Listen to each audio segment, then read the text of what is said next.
Inkcharm Project presents.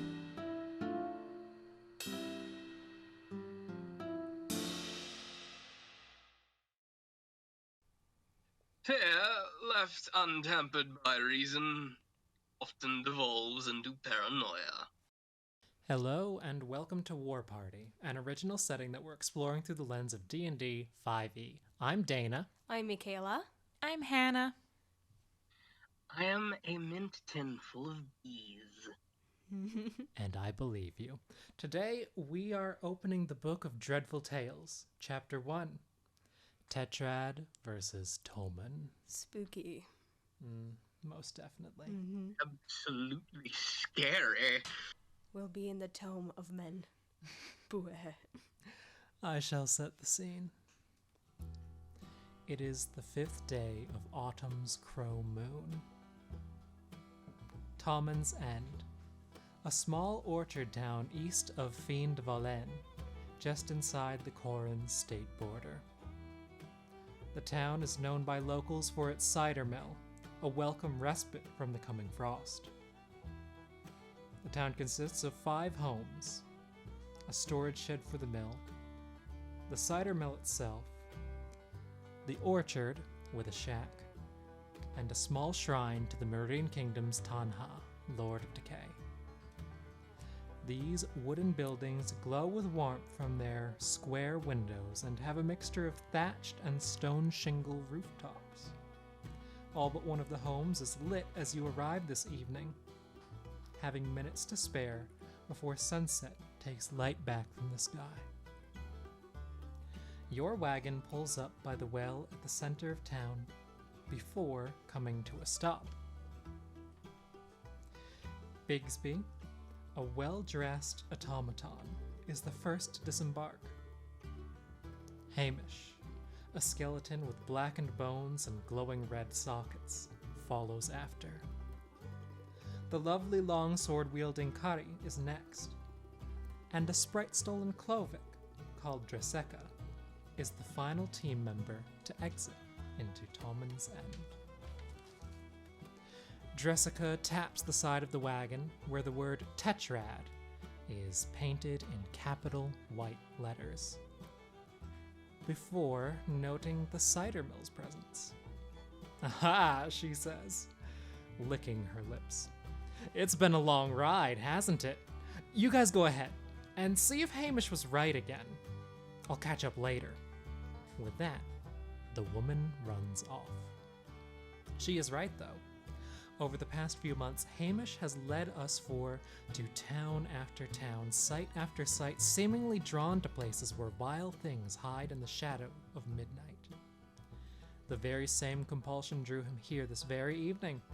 So, Hamish, Bigsby, Kari, how do you proceed now that Dresekka has scampered off?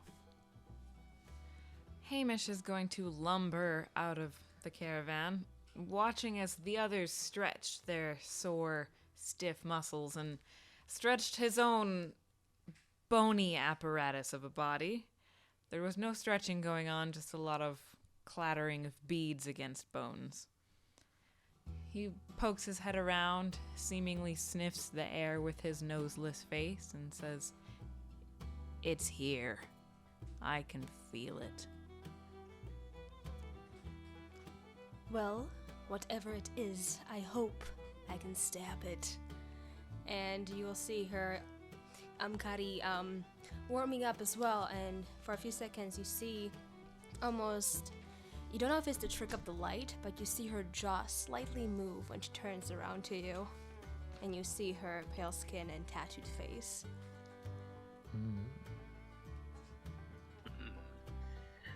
As Bigsby jumps from the carriage, he takes a good look around the place, offering at first, perhaps that one of the shrines, or perhaps the first shrine itself, might be the place to go, as it were.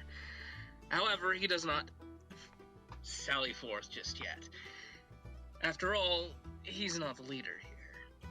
Instead, he turns to Hamish and suggests, "Well, sir, perhaps it would be best to canvass the locals to see if they have noticed anything of this scent we have been following. The locals. Yeah.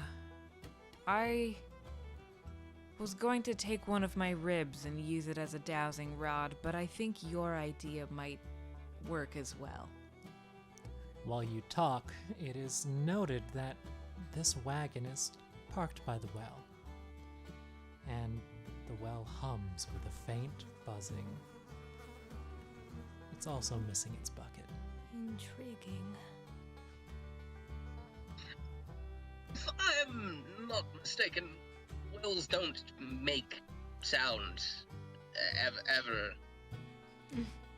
It could be a well of bees instead of water. I know a lot has happened since my time. Maybe they have bee wells. Ah, bee well.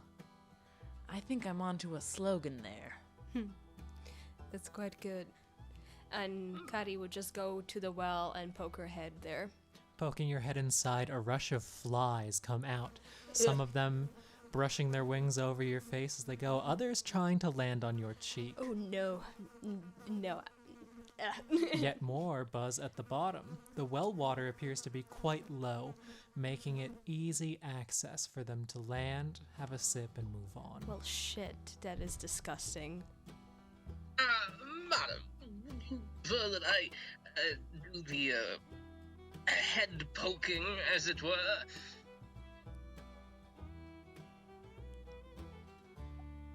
Sorry, I just blanked out. What did you say, Ghoul? Madam, would you prefer that I do the head poking, as it were? I feel that perhaps it would be better if you kept yourself out of range of such disgusting things. Maybe. You could slip. I could slip, but then maybe we can find out why the fuck is that water so low. And she'll just keep looking, like, she's just curious if there's something like, only water, is there definitely not a body? That's what she's thinking immediately. Looking inside with the remaining daylight, you can see that there are no bodies down there, just very, very low well water and buzzing flies. Well, I shouldn't always think about the worst situation, but you never know. And she will slightly, like, brush herself off, and she's going to look around and see if any of the locals are walking about. Bigsby passes her a handkerchief. Thank you, little one. My pleasure. You do note that lights are coming on in many of the houses here. The shrine is also lit. The house directly north of your carriage, however, has dark windows. And then there comes a chorus of laughter. To the south, beyond the cider mill, children are at play. 4 of them, to be exact. Well, we can start interviewing the little ones. Most children run away from me. I don't think that's a good idea. I'm gonna start with the shrine. Okay. I'm going to check on the children. All right. Why don't we see what's happening with the kids first? Bigsby, who do you go with? I go with neither. Instead, I begin with the first house, the one to the east, I believe, of the carriage. Right. We'll come back to that. So, Kari, you walk up to these children. They are all at play, 4 of them, and they seem to be having a wonderful time. They are standing around a tree in the orchard, thick with apples. And then, one of them kicks it. They all cover their heads and run in circles as apples begin to fall. 2 of them dodge apples. A third one is nearly hit. the last one gets clocked right on the head by one of those bright red fruits. Ooh. Kid deserved it. Mm. He lets out an ouch, but immediately his eyes widen and he starts to run. The other children let out a burst of laughter and kneel down, grabbing apples by the handfuls and then running after him, all of them pelting apples in the kid's direction. God, that game sucks. That would hurt. The kid manages to dodge 1, 2, 3, 4, 5 apples, but finally one of them hits him, and then a few more as he has to stop the moment that he's hit by that first apple. By the time all the kids have emptied their hands, there are a few bruises on this first child.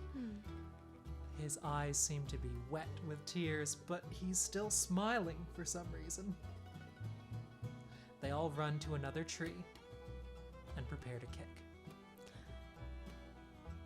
I think you guys should maybe not do that. The kids stare at you in unison. Why not? Asked the one with a bruised eye. You know, you never know which tree might have a spirit or a creature hidden in it. We grew up in the orchard. We know where we shouldn't be walking. Good to know.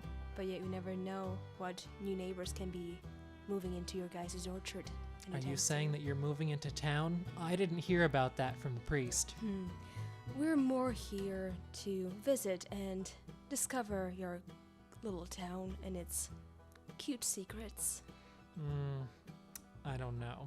I don't know if I like this, says the kid. Another one, however, says, oh, it's fine. They always come here around this time, remember? Yeah, you're right. The leaves are changing. Who comes around this time? People looking for the cider, of course. Mm. The cider mill gets us a lot of visitors. Some of the adults really like it, but I think most of you guys who come here smell strange. Not sweet like the rest of us out. It must be the blood and sweat from travel. Well, keep that away from me. And stop making fun of our game. I bet you've never even played kicker in your life. Oh, sweetie. I invented kicker. Oh, yeah? Come over here then. Okay. Go, right now. And she's going to hope that this is... Michaela's hoping that this is what she thinks about kicker. Can I roll first for like a... You decide what you do and then I'll tell you what to roll. Okay. I would like to... Let's see, this could be like childhood games. Like she's been a child. She's going to think about all the games she played at school and she's going to do what that would be. History or insight? Just tell me what action you take. She's going to take an action of flashback. Ooh. A flashback? A flashback. Oh, so you're trying to recall if you've ever played this game before? Yes, before she starts kicking a ball into a tree. Alright, sure, roll me history check. History, alright. Well, that was terrifying. I think, natural 20. Wow. You know about the kicker game. You know you're supposed to kick the tree, Uh-huh. and you know that when the apples fall, whoever gets hit has to run while everyone else picks the apples that fell during this round and throws it at them. Okay. Whew. You literally invented the game. I invented the game. That I definitely did. She recalls the day she kicked her first tree, and it became a big spectacle from It where she's spread from. far and wide, and honestly, no one ever thought that it would go, but the kids just love it. She's going to just smile, and you just see a flicker of like just mischief, and she's going to approach this tree and do a kick, a side kick. All right, I'm gonna have you do an athletics check first for kicking. Let's see. If I rage, would that give me advantage? I haven't Raging against an apple tree. You never know. Okay, I don't have Feed to. the apple tree.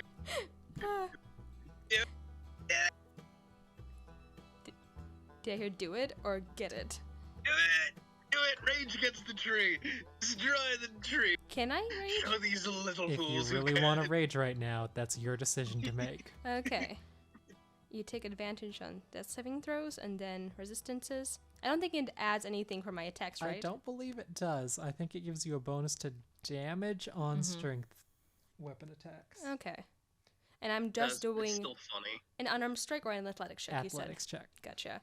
Okay, let's do the athletics check. Oh, God. Let me do. Okay. It's rolling. Ooh, shit. That is Yeah. an 8. 8. Well, next, the apples begin to fall. You will do a dexterity saving throw to try and dodge them. Okay. The kids are running around you.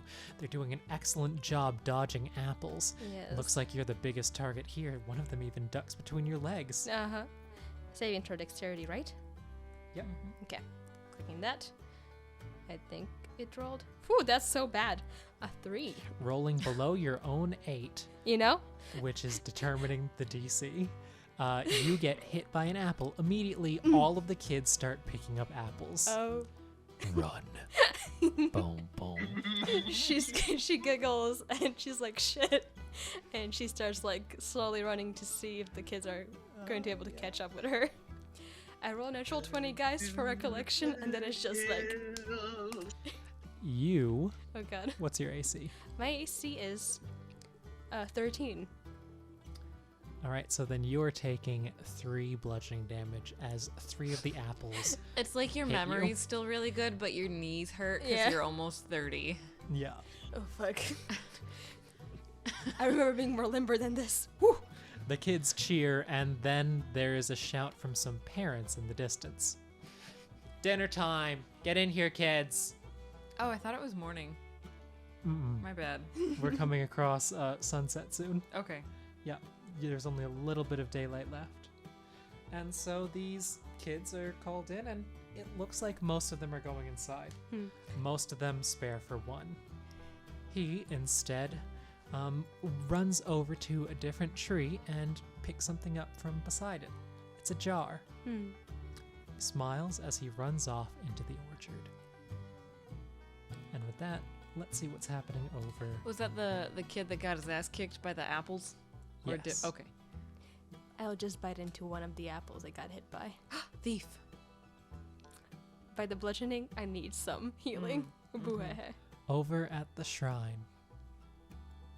Hamish, as you approach the shrine, there's someone outside who stops you. This man has a bow, arrows, and a dagger on him.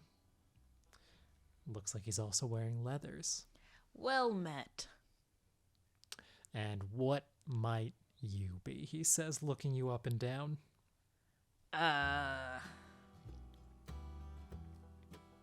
Hamish. Hamish, huh? Well, I don't take kindly to things like you around here. Explain yourself immediately. I can sense that there is a problem here. I know that you have a problem. I mean, you have a problem with me. I don't have a problem. You sure you there's- didn't cause the problem? Because you've got some awful suspect timing for showing up. Yeah, that's the usual reaction I've been getting, and I understand. You're not trying to hurt my feelings. I try not to let it bother me. It's just I'm here to help. My friends, my companions, TETRAD, where we go around and, well, there's a stain, you see, and I feel it. All your and- friends look like you. Oh no. Oh no, there's for starters, 2 of them are girls. I'm sure you have a ton of girls around here or whatever, but There's a slight smirk that appears upon his face when you say that. Roll for persuasion to see how this is going. No disadvantage, since you happen to mention something that might be poking a soft spot with this man. You also note that he has a little bit of a badge upon him. Doesn't seem anything too official, like said he might have just... persuasion. Yes, please. He might have fashioned this piece of metal himself. It's a 15. Nice. All right, well, I reckon no self-respecting woman would be traveling in the company of something like you if you weren't doing some good. Oh, I'm mostly harmless, except for, you know, against the undead. I know that sounds weird coming Against from the undead? me. What do you mean by that? Well, I wasn't always, He just kind of gestures at his skeletal body with his skeletal hands. As you do, this fellow strokes his chin. Hamish is going to stroke his bony chin in response, an imitation sort of coping mechanism. The fellow grimaces when he sees this, but continues. Hamish cannot grimace because he doesn't have skin, but he just kind of chatters with his teeth. Well, I wasn't always like this. I was a priest. I mean, I still sort of look like a priest, but I was a human priest for Tanha. And I have Tanha? sort of an expertise in... You know, this here's a shrine to Tanha. Are you something of a pilgrim coming out here too, or? I was drawn to it, and I guess you could say I am on sort of a pilgrimage. Me being this...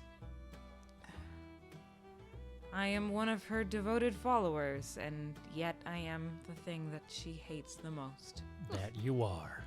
I can appreciate that you're still doing good work despite it, though. He holds out his hand.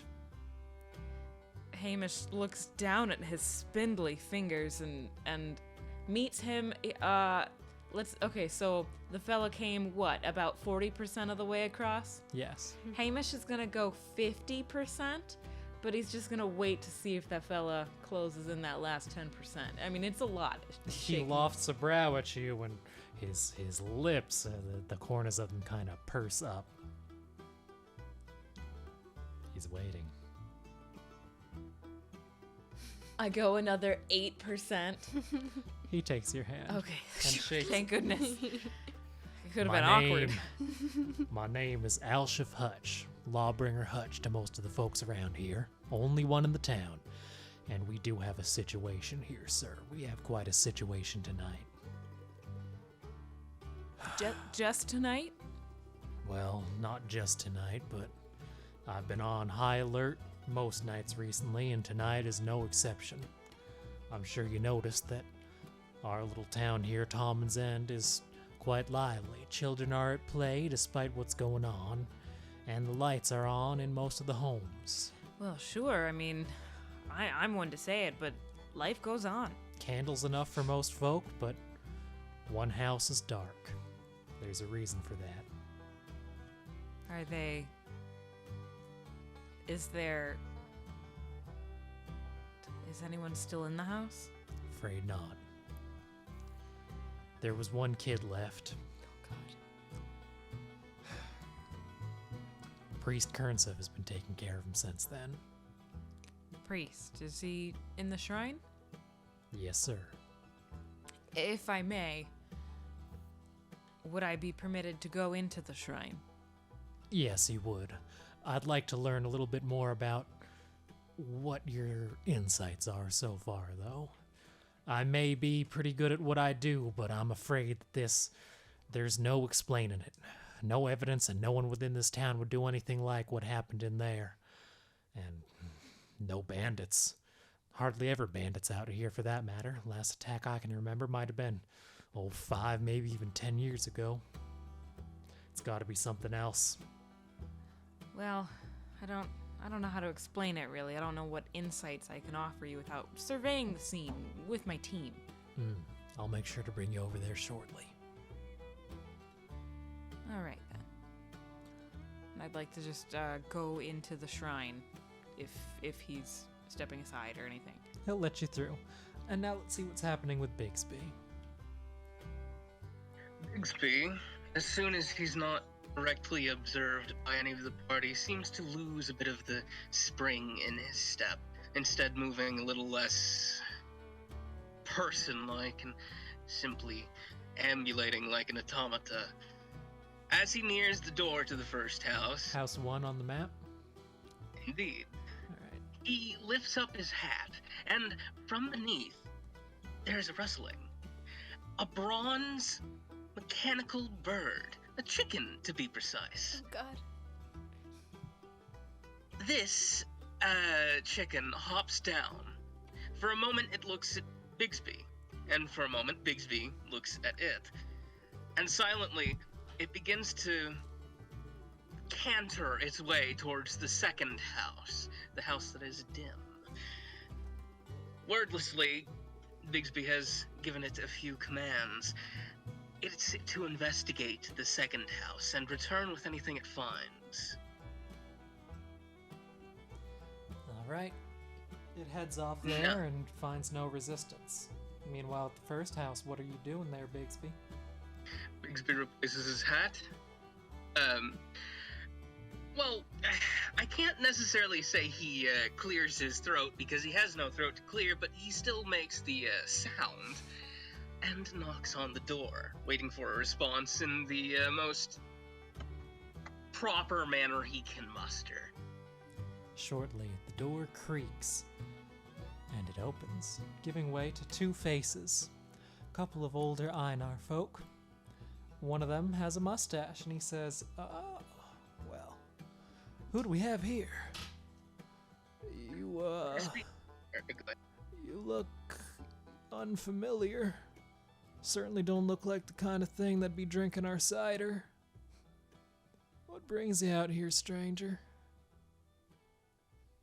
Bigsby avoids looking at the two in the eye, instead opting to go for a literal 90-degree bow.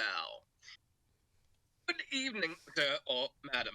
This unit has been provided the task of going door to door and inquiring of certain situations in the area. Inquiring. I see. So you've heard about what's happening. Was it a Lawbringer Hutch who sent you out here? I'm afraid this unit is under no pretenses to exhume the name of its employer. However, I may, at the very least, deny that this Lawbringer has anything to do with this particular unit's current program. I can't say that gives me much hope for you being a stand-up kind of a thing out here trying to solve our problems, but ask away, I guess. I do believe in hospitality out here, even for less conventional visitors. Understood. Being recorded. That this Bigsby tries to mimic Hamish's voice in just a little bit of a way. Maybe not perfectly, but at the very least to make it sound like he's playing back something he's already heard. And with this, he asks, what happened in the house that's dark now? Can't It's the best say impression I can was- muster. Can't say I was there, but we all saw the aftermath. Poor kid. Only one that came out of there. Oh, little Robson Stenner. That boy, who knows what he's seen when he was in there. He was shaking like a leaf for nearly 2 days. Hardly spoke a word till the priest got through to him. Gave him a nice little task to clear his head. Oh man, those kids. I'm glad they're being nice to him. His parents, though. There was something to see. Locked up, their bodies were stiff as a board. You try to help, but the neck, it don't usually stay in a situation like that. Practically 90 degrees backward. Oh god. Like they were staring at the sky, except the bodies on the ground, both of them. Oh. Their arms, stiff as branches too. Fingers, much the same. Bent backward, bent forward. None of them in the same direction. Seemed like a horrible way to go.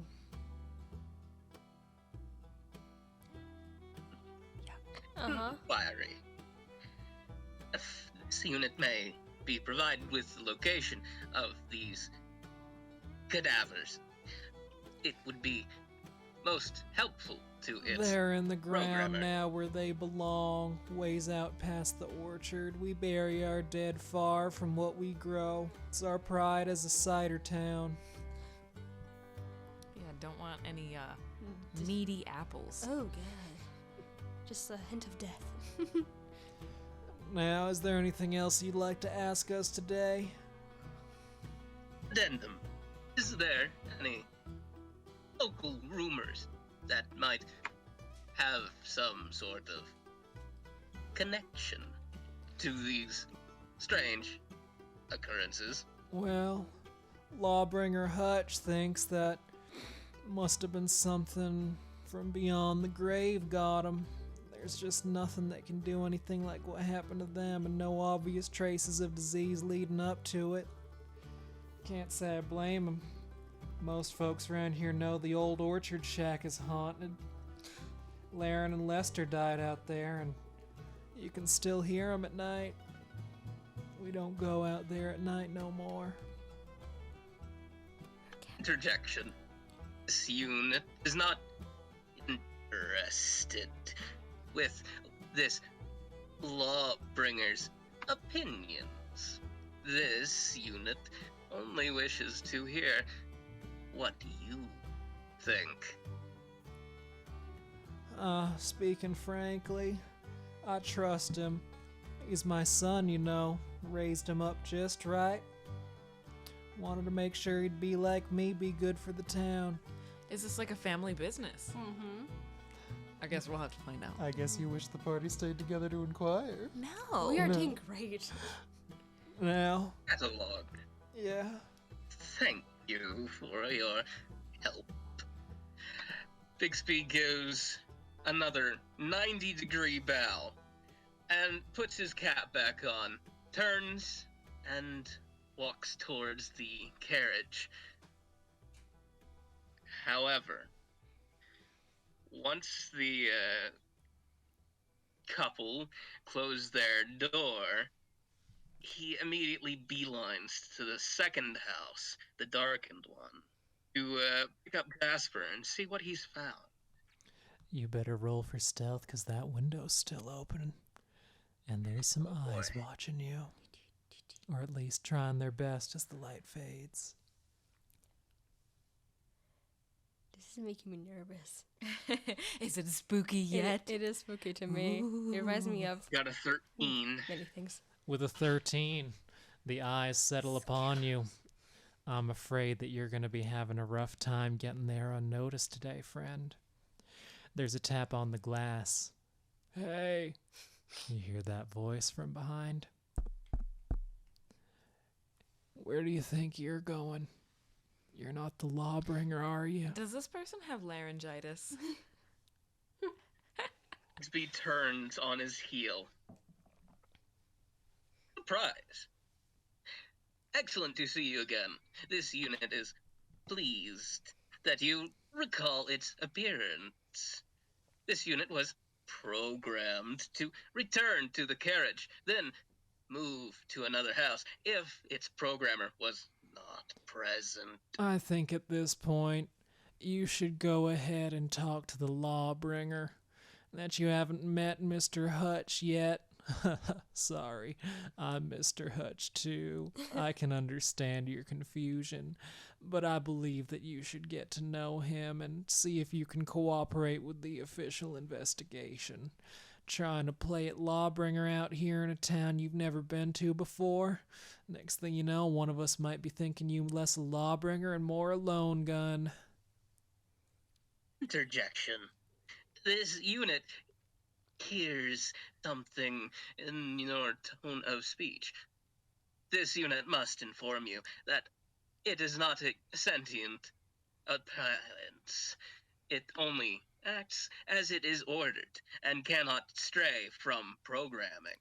I reckon you should get that programming adjusted post-haste, lest I be calling the lawbringer Mr. Hutch.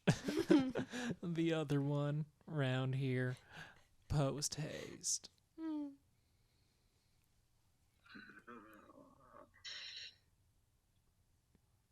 Inquiry. Why not call this Lawbringer if it would aid in this unit's programming. Sounds like you do have the potential to change your task at hand on the fly now, doesn't it? Bringing up an inquiry that quickly. I reckon you should see whether you can inquire after it yourself. If I have to do it for you, well, let's just say I know how to put in a good word as well as a bad one with old Mr. Hutch. Yeah. I want to hit this guy. Yeah. Don't worry. Inside, Bigsby is fuming. However, he does turn on his heel and make his way back to the carriage, at the very least to keep up the appearance. Then he makes his way over to the shrine. However, he is still very worried about his poor bronze chicken. We'll get to that in due time. Mm-hmm. For now, our attention turns to Kari as the sun sets. She looks around her surroundings, seeing some of the houses lit up. She looks at the church and she'll just almost look over her shoulder and she will just say, "Do you see anything?" And she's just waiting if one of her family members will respond to that. Indeed, now and then, Kari does have something of a tendency to bring along additional allies. Over her shoulder flashes the face of an ancestor she has never met. The face does flash, it flickers, it seems to be stuck in a constant flux between one set of features and the next, as if all the ones that it's been through in its lifetimes, every mask that it once wore while walking amongst the living, are on a loop. Less than a second between them. Contorted. Painful. It points towards the shrine, and then it points towards the trees of the orchard. And then it points towards the child. The child out there, now in the waning light, using a jar to catch fireflies. Interesting. They dance through the trees, and the child dances after them. The only way to catch them is to be just like them. She would just curiously squint her eyes and just say under her breath, "If I didn't know better, I could say he could also be Fae. But that would be just my wishful thinking. I wonder if the church and this child and the trees are somehow connected. I do like a good mystery."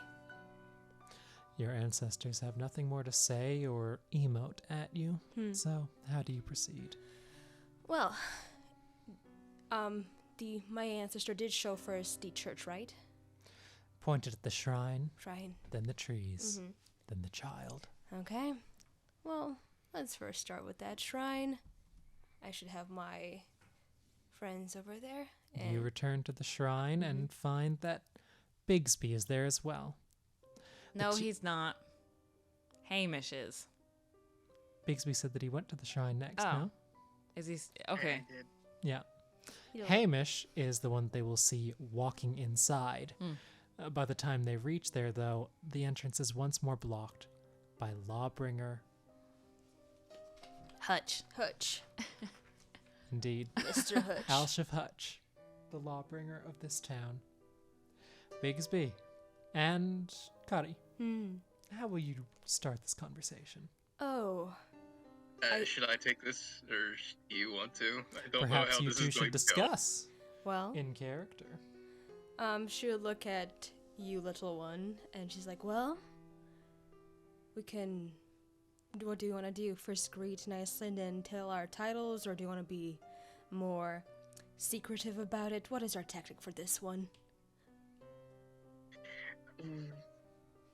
Actually, I can use one of my spells! Ooh.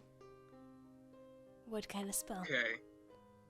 So, first, he doesn't actually respond.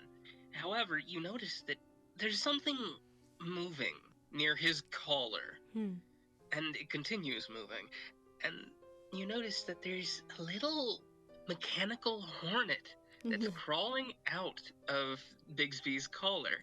It flits over to you and lands on your shoulder, and you can hear a tiny little whisper. Bigsby is casting message. You point your finger towards a creature within range and whisper a message. The target, and only the target, hears the message and can reply in a whisper that only I can hear. Okay. I don't trust this lawbringer. His family is quite disagreeable. I am unsure of their culpability in this particularly unique case. However, I do not suggest we trust him as far as we can throw him. Can I respond to this, or do I? Yes. Yes. You can. Sure. Well, I believe I can throw him quite far. Okay. Let's just keep our distance and just keep it simple. We're here just to. Yes. The little hornet returns your message, and Bigsby gives a slight nod. Okay. Simple. And she will look towards the individual in front of this nut church. Yep, Lawbringer Hutch stands in front of the shrine. Good evening. Hey there. Hi. We are looking for a friend. You two are the ones that came with, what was that fella's name again? Hamish. Hamish. Well, all right. He said he came with 2 girls. Only seeing one. What does that make you? He's eyeing Bigsby. Interjection. This unit has 3 masters, one of which has retired to your cedar mill. At the cider mill. All right. You know whether, this last one, know she likes cider? Well, the look in her eye, I saw a sparkle, and I bet she's going to have a really good time. All right. You gonna go in there and, talk to your friend? Precisely. Head on in.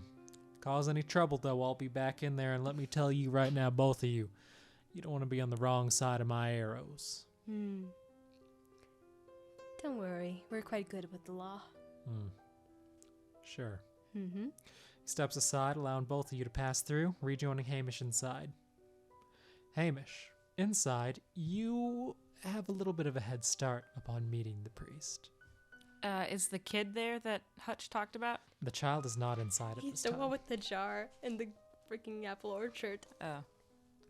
Alright, is the priest waiting for me? Is he doing priestly duties? What do I see when I enter this shrine? As you enter, you find that the priest is currently arranging cups and jars in front of a statue of Tanha. The priest, likely an Einar by the purple eyes and blonde hair, turns around, exclaiming as he sees you, "Ah, I see we've been blessed with new visitors." But wait, he squints at you. Wait. What is this that desecrates our shrine? Okay, so he didn't notice I was an undead beast when he first heard. Does he need glasses? It takes him a second to make sure of It's everything. all the sage and It's all the really incense. not that brightly lit in here, Big room. okay. They use candlelight and Sure. as well, Sure. candles and torches and No. lanterns and Oh, things. Alright. But he figured it out fairly quickly. Okay, well, Hamish is going to give a traditional Einar greeting. to this man, including a few words about the goddess, right? Tanha, yeah. Tanha's a goddess. He will put a hand over his amulet that represents the pot of flies and do a slight bow, making creepy red glowing eye socket to eyeball eye contact. And just saying, like, the goddess takes what is owed to her, and I am here to assist. Here to assist. Roll for persuasion. Persuasion. Persuasion. Dirty 20. Nice. My amulet is spotless. Yeah. There is something about you that's reminiscent of Our Lady, the Lord of Decay herself. There's an alignment between her appearance and yours, and you sport the amulet. Of course, yes. I don't like having you walk in here. I don't like having you under this roof, in these halls, in front of that statue, in front of me. To be honest, I don't think she likes it very much, and I don't either. But this is what I am now, and I'm going to try and do good with this curse. So please, priest, tell me, what is your name? I am Hamish, and I'll say it again, I am here to assist. My name is Kernsif, Priest Kernsif. Now a question for you. Just one more. To prove your faith. When you're finished doing this good, what do you intend to do? If you are a true follower of Tanha, there can be only one answer.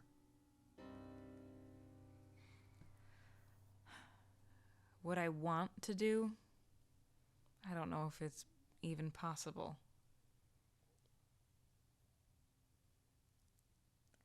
I would like to crawl into my family plot and decay with my mother and father.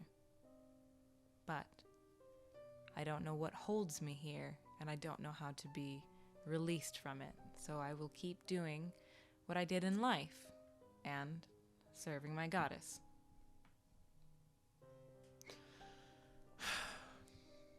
Spoken like a true follower. Very well. What is it that I can do to help you today? Help you to help me? Well, we heard from Hutch. Hutch told us. The Lawbringer. Yeah, there are things going on that you might need assistance with. People being attacked. It is a strange thing. If Lawbringer Hutch is to be believed, it is all the more proof that Tanha is correct in her assertions that the undead must stay in their graves. Of course. Can't believe it. Mr. and Mrs. Stenar were good folk. They didn't deserve to die. I hope their dark house doesn't end up like the orchard shack. Having something like that on this side of the trees would just be too much to bear. I don't know of this orchard shack. Is it a place I should visit? It's not a place I recommend anyone visit, much less at night, but you're here to help. Oh, but at night. At night is much better for me. Laren and Lester died out there. Was this recent? About a year ago. Same time, about this time of year? Nothing about the year itself, the time, the season, no, but about a year ago. Did they die in a similar fashion? It seemed as though they were poisoned. Nothing like the bodies stiff up in that other home. Did they leave behind children as well? There's a pained look that crosses his face, and he remains silent for a moment. Do you push? I don't intend to cause any emotional pain here. I need to know everything that's been happening so we can try to fix this from ever happening again. It wasn't just Mr. and Mrs. Stenar that got down, and it wasn't just Laren and Lester. That's not the name of a couple. That's a parent and child. Mm. I see. We were lucky this time. One of them came out. And there may not be any proof that it's connected, but twice is too much for us not to feel that it's more than a coincidence. Of course, and in such a tight-knit town, I'm sure. We do all live together when it comes to these buckets of apples. Press together too when it's time to make the cider. We don't bake together. We leave that up to just the specialist. At this time, your two companions have caught up and they've heard most of this conversation while walking in. Well, it's good we are here to help. We don't want any more untimely deaths to be arriving to your guys' orchard any more longer. I feel I agree. I feel just awful, really. It all happened under my watch, and if it's what Hutch thinks it is, it means I haven't been doing a good enough job for this town, haven't been doing right by them. Like your prayers or your rituals? What precisely? Can't say for sure. All I know is that having another one of the faithful here, maybe things are about to turn around. Are you also part of the kingdom? Not this one. What about you? He says, looking over towards Bigsby.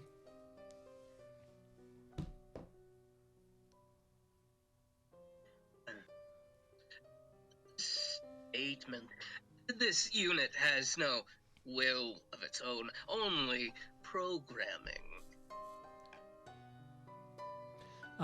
Roll me an insight check real quick. I mean, sorry, a deception check. My B. Alright. If Hamish had eyelids, he would blink blankly. I mean, I guarantee you he's done this thing before. Oh, for sure. Hamish isn't very good at lying, and what little expression that he can even do with his face is it's just a very odd thing.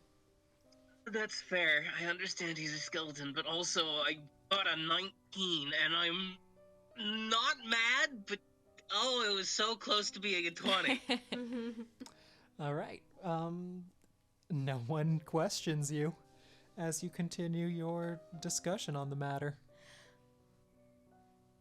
I only heard part of your guys' conversation, but you said there's been hauntings happening in a particular building? The Orchard Shack. I'm afraid that the Orchard Shack has a bit of a bad reputation around here. People say stay away from it, and I say it's probably the best not to go there as well at night. You hear things out there. Would we be okay and permitted to maybe go inside and look around? I won't stop you, but I won't advise it. Also, I'm curious, if I may ask. I've been told that at least I've heard that you guys usually don't bury people like close to the apple orchard for the taste of it. You don't want to bury people near your food. He looks at you squinting. I don't eat, but what you just said was very strange. Is there something I should know about you two? No, I'm just curious. You keep interesting company. I do. I like to keep myself on my toes and just be able to grow more with the individuals around me. Roll for deception. What if I'm telling the truth? Hamish is just going to nod at the interesting company part, not taking this as an insult at all. Deception. Can Bigsby, try and redirect the question to help with the deception check? I don't know. What are you saying, Bigsby? All you can do is Inquiry. act, speak, Check. talk. Inquiry. Interjection. This unit has a question. If that house, this death, as you state, has this house been cleaned? Regrettably, the pacing of Bigsby's manner of speaking does not hold attention well enough. I'm afraid that this deception check will be on its own. 13. He keeps a hairy eyebrow looking at you. He doesn't question anymore, but you may get a sense that he thinks there is something else under the table here. So much more. So much more. He then looks back to Bigsby, saying, I'm sorry, I didn't quite hear what you were saying. I was a little bit distracted, lost in my own thoughts. Reiteration. The house that has seen this, quote, killing, has it been cleaned? If you're talking about the dark house now, over by the shrine, yes. We've taken the bodies out. We've put them in the ground where they deserve to be. And the orchard shack, what's the state of it over there? It's messy. House 2 is the dark house. Gotcha. Bottom left is the orchard shack. Thank you. The state of it, I'd say, it's been largely untouched. You hear stories, about parents who lose a child. They'll leave the room as it is. Well, that house, that family, it's kind of like that for us, as a town, as a people here in Tommon's End. We want to leave it be. Where is the other parent? Oh, she left some time ago. Understandable. Cider wasn't the life that she wanted for herself. Not when you have no one to share it with. Afraid she left before then, actually. Afraid she just didn't want to share it with him. This was some time before. Sometime before. Okay. Thinking back, it must have been over 5 years ago she left. Michaela's asking, who is this lady we're talking about? It's the one that was part of the family who died recently, or the one that in the big The orchard. shack? Yes. Orchard which was shack. the two, which was the adult and the child. Yes. Okay. And it's supposedly a woman who left before that happened. Indeed. Okay. Good to know. And now, any other questions for now? Do we need a key? You'll find if you go there, the windows are easy to get through. Good to know. They're not exactly in one piece. Kari would just smile and she will just feel out her thieves kit on her pocket, in her pocket. She's Just be respectful. always. And again, I really don't advise going down there. You might find yourself having a bit of a fright. Getting scared. It's quite fun, actually. It doesn't make my heart beat any faster. He actually does smile at Hamish's joke. Well, have at it then. Make sure you tell Lawbringer on the way out. Mr. Hutch deserves to know what's going on in our town. Okay. I'll make sure of that. And she will respectfully bow before turning on her heel and heading out. Before the trio leaves, Bigsby raises a hand. inquiry. Were there any in town who might harbor a grudge against the deceased residents? No, we're all very close. We've all been close for a long time. This town goes back multiple generations, founded by Tommon himself. He met his end when he was trying to found the town, but, well, the name's stuck in his honor. And generations that have passed by since, we're just as tight-knit as those original founders. Can I tell if he's lying? Are there any particular movements of the eye, any twitching of the hand, Insight any check. particular tell? Okay. An insight check, was it? Yes, please.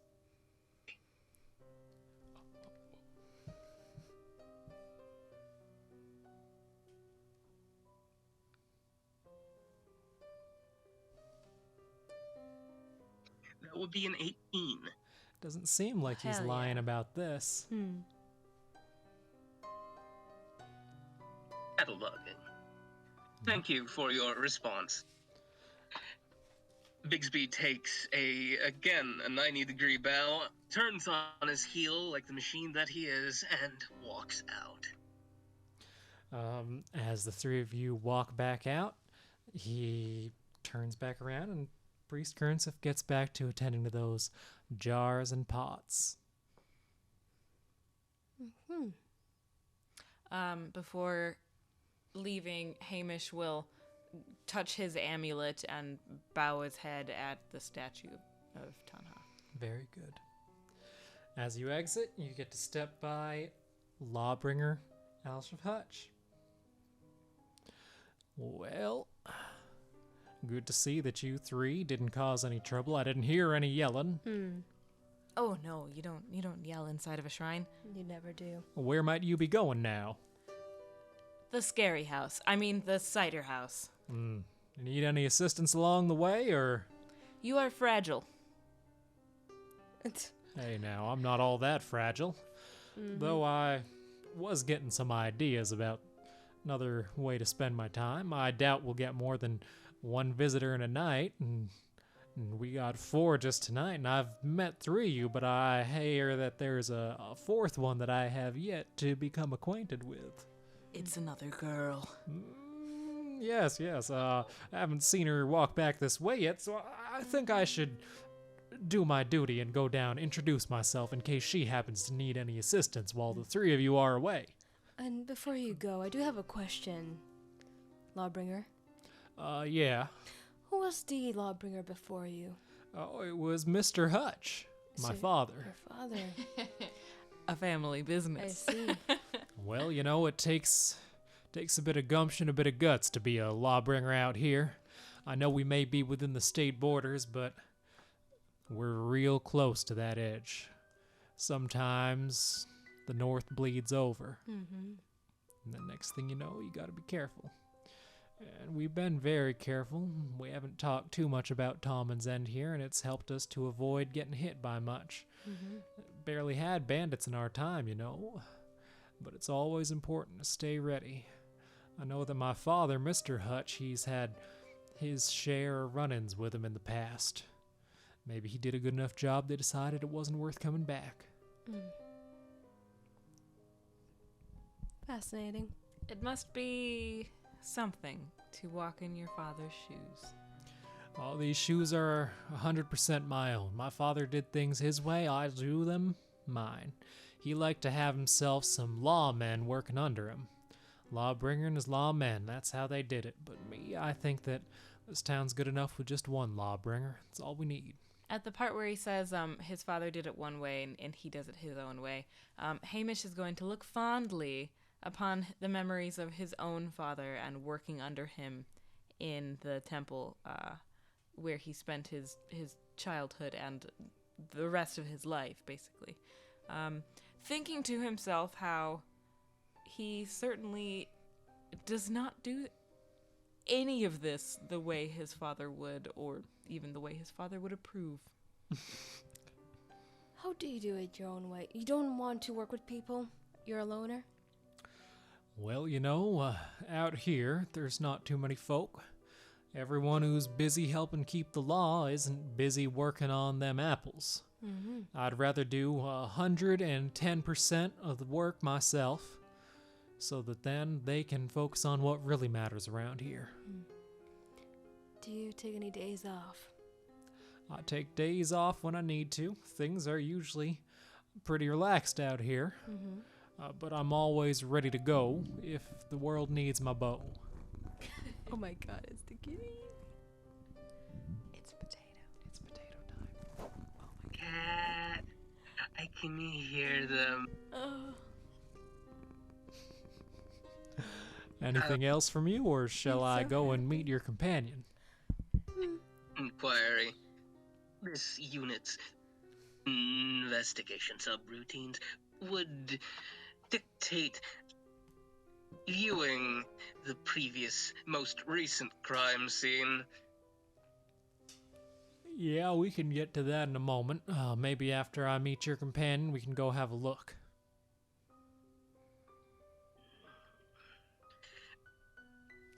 Declaration. If it would be allowed, this unit would observe the premises on his own, returning to the carriage and proceeding with the rest of its masters would be preferable. This is a timely manner, after all. I understand, but this is a sensitive location. I would have to lay down the law, so to speak, in saying that I will be there with you when you want to visit that scene. I think we should visit the cider house at night when the things happen. Indeed, the sun has already gone down. It'll be a nice time. We can visit the dark house in the light, in the morning when it is lit. If we make it out alive. Well, A mechanical hornet flits to Hamish's shoulder and whispers in his non-existent ear. you can just fly Excuse me, inside sir. my head. Oh god. Yeah, go ahead. Whispers, apologies, sir. However, I have dispatched Jasper to investigate the newer crime scene on his own. I am worried about my companion. I would like to collect him at the earliest possible convenience before we go into any particularly unreasonable areas, as it were. Quick thinking on his feet. Hamish says aloud to Lawbringer, not Breaker, Lawbringer Hutch. Yes, well, my robot servant. The word is not tasty on his non-existent tongue. Deception. Yeah. I don't know words for serpent even more. It's a 13. My servant will collect some goods from our caravan. Could you lead us to the cider house? Yeah, I can help you find it. Let's go. Mm-hmm. And so he's gonna proceed to walk you on down. You guys are going to pass by the well, Yeah. which is still absolutely buzzing with flies. And she will remember. We'll check that out, Yeah. at some point. You pass by the trees and into the orchard. You note that one child walking around now has a jar chock full of fireflies. What's the boy's name? I did play a little game with his friends. You'd never caught his name. You didn't ask. I'm asking the guy. Mr. Hutch. Mr. Ah. Hutch, yes. Oh, that one. That's the one. The one. Careful around him. He's the one who made it out. Ah. What did he say when he was able to speak? Oh, well, that's little Robson Stenner, and he just asked about his mom and dad. Uh-huh. Said he didn't know what happened, Really? but he was covering his ears. especially by the well. By the well. By the well. Every so often, he'd throw away one of those snacks we give him, the apples. Something would come out of it, usually a hornet or a wasp, and we're all used to that by now, but he just really couldn't stand it. The buzzing, I'm sure. Yeah. Still hasn't quite told us why. But he looks pretty okay now. He's certainly handling the fireflies all right. You know, I think that we can really thank Priest Kernsa for all this. He's a good man, very good with the children. He gives them little jars to go out and catch bugs for him. Helps keep them out of trouble. Changes what they catch now and then. Sometimes they'll be bringing back spiders or wasps or centipedes, lightning bugs, even flies. Hamish has had all manner of these bugs in and around his body, and is not bothered by this. Somebody might be here scared of spiders. I'm going to burn that shrine to the ground. Oh my god. Fair. If I need to join you on that crusade, maybe I will. But no, while we're walking and I see this child, he looks just distracted by his game of catching fireflies. He seems to have finished catching fireflies and is running back towards the shrine now. At one point, he trips over a root and falls. Does he save the jar? He does manage to save the thank jar, goodness. but at the cost of getting another bruise on his knee. He, like many children, however, is unfazed. They bounce. Looking around, he doesn't see anyone to cry to anyhow. Yeah. Breaking my heart. And so he runs off. Back to the priest with his jar of fireflies. Question. Yeah. Does he pass by Bigsby on the way to the shrine? No, he's walking through kind of a more northern section of this orchard. You're not going to be passing right by each other. Okay, well, how far away is he, if I may ask?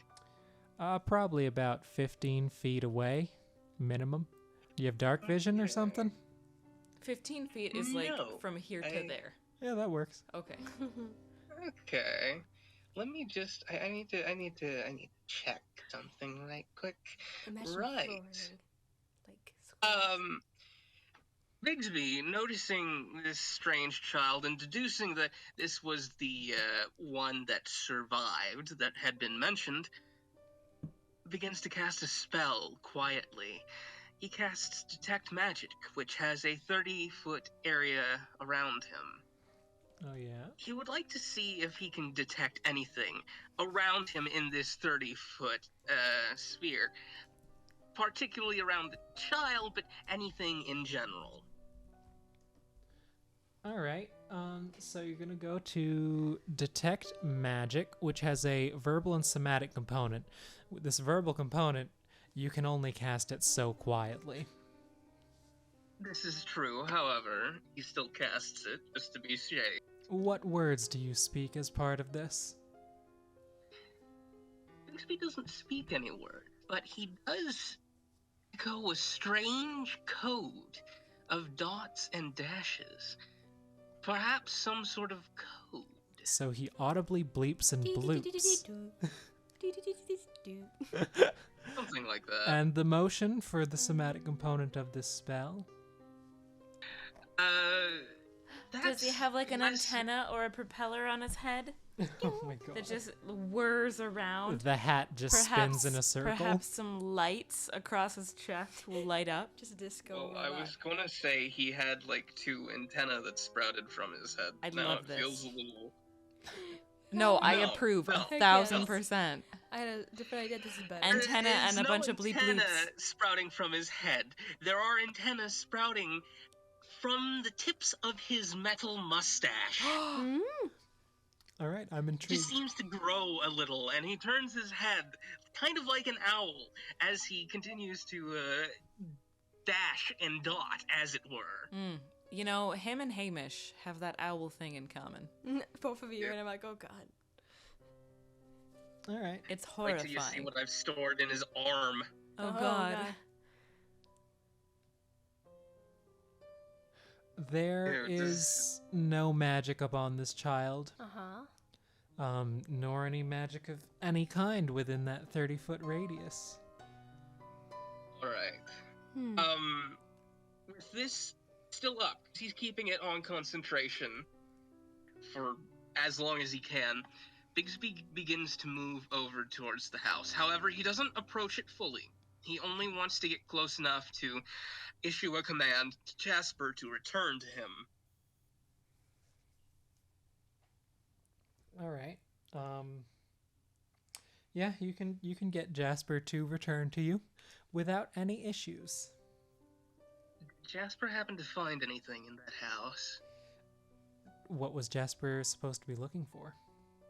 Anything particularly suspicious? In Mainly signs of a fight or a struggle, maybe some loose blood here and there. Something suspicious. what ways can Jasper report to you? Just by bringing back strange things, or do you have some sort of a telepathic bond? I mean, he doesn't necessarily have a telepathic bond, but he can, like, bring things back, I suppose. I suppose he could also talk, technically, because he is a machine, but I don't know, that's... A talking metal chicken? No, a machine! Ah, that's a little that on is- the nose. Yeah, a machine that is a chicken. That's fine, Perhaps but a he talking- could print things out like a fax machine. Or maybe he just has to do miming to show what he saw.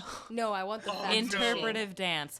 The chicken dance. He has to do the chicken But if he dance. does, like, You have but to he do does an like that insight check telegram. on your own chicken dance to determine if you know what he's trying to say. Oh my god. oh, Yes. beautiful. Write Hold this on, actually, down. let me- This is now a mechanic for you. Okay, cool. All right, wait, hold on. Let me check just to make sure that there isn't anything. Steel Defender obeys your commands. Combat. Blah blah blah blah blah blah blah blah blah. Yeah, there's no like telepathic or anything. All right. So he'd have to like bring something back or like mime it out, I guess. Well, he didn't bring anything back, so he's going to do his best to mime it out, flapping his wings and jumping up and down.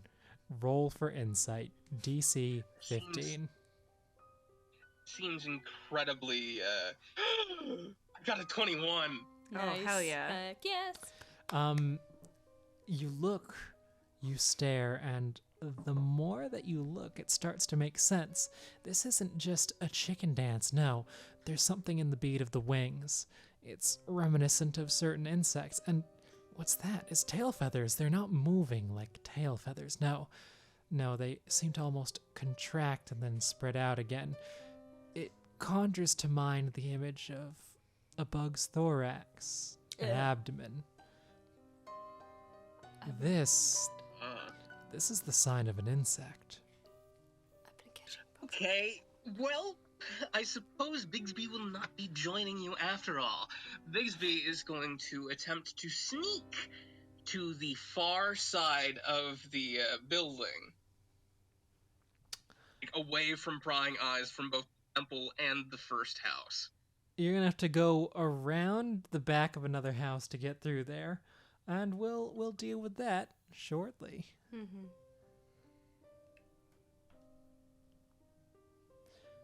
Meanwhile, the other two of you are led through the orchard. In time, you reach that last shack. It's wooden. It's run down, and one of its windows is smashed. Hutch says, "By hail," as you stare at it. How long has it been since anyone's been inside? After I did my initial investigation and concluded nothing, I'm afraid. We got the bodies out, and we left it. Hamish is going to go up and just try the doorknob. The door is locked. He wiggles it a little more and then gives his blank, glowing stare to Hutch. The window still works. I admit that I lost the key. I was keeping it up in the temple, the shrine rather. But things get lost after a year, especially when you don't use them. funny how memories don't do the same. Is there anything spooky going on right now? Is there anything like odd sounds, howling winds, a clatter of a window shade or anything? Nothing yet. Okay. Me terrified. I love it. Okay. Because this lawbringer seems to be really by the law, I will not bring out my thieves' tools just yet. How far is the window from the door? Only a couple of feet. Okay, I'm going to detach one of my arms and then hold it with the other arm. So I just have like a super long Go-Go Gadget extendo arm. Okay. And then I'm going to put it inside the window and kind of fumble around for the door handle. The moment you cross the threshold of that window, there is a giggle from within the house. Lawbringer Hutch has already turned around and is walking back through the woods, whistling all the way. Don't whistle at night, sir. He keeps whistling even louder, and you hear the giggle again. Oh, he's just trying to block it out. Do I recognize the whistle? Is it like a common tune? A weird like thing? It's nothing you recognize. Okay, just making sure. So I'm trying to unlock the door from the inside. I'm going to say roll for sleight of hand. Do I hear the giggle too? That is a 21. Yeah, you unlock the door opens, and I reattach my arm yeah, where just it belongs. all very swiftly before you even get the next giggle. I will light up a torch. Oh, do you not have dark vision? I don't think so. You are... I don't think you have dark vision. Yeah, no. as a thing. Isn't she Fae? Changeling. Changelings have dark vision, don't they? I don't think they do they? I don't know. What, look at your I was trying to like quickly look. I'm like, I don't think I do. features and traits. I think it would be racial. It'd probably show up in your senses. Because I was trying to be like secretive about my looks. I'm like, I don't know how to look. Okay. I haven't been a changeling before. Huh. Can I pretend? Like the wishful bliss of like, I believe this race can see in the dark. I shall see now. That's a negative ghost rider. Weird. Yeah, there is no... There's none of that. I'll take out a torch and I'll light it up.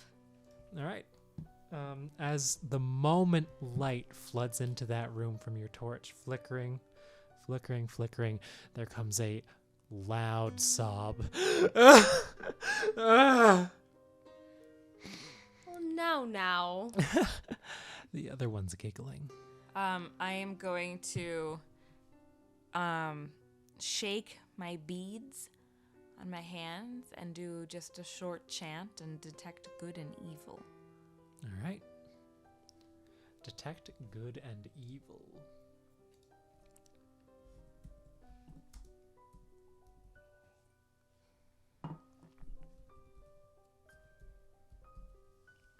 At this time, can I safely assume that Bigsby is not going to rejoin us? Yes. And neither is Dresekka.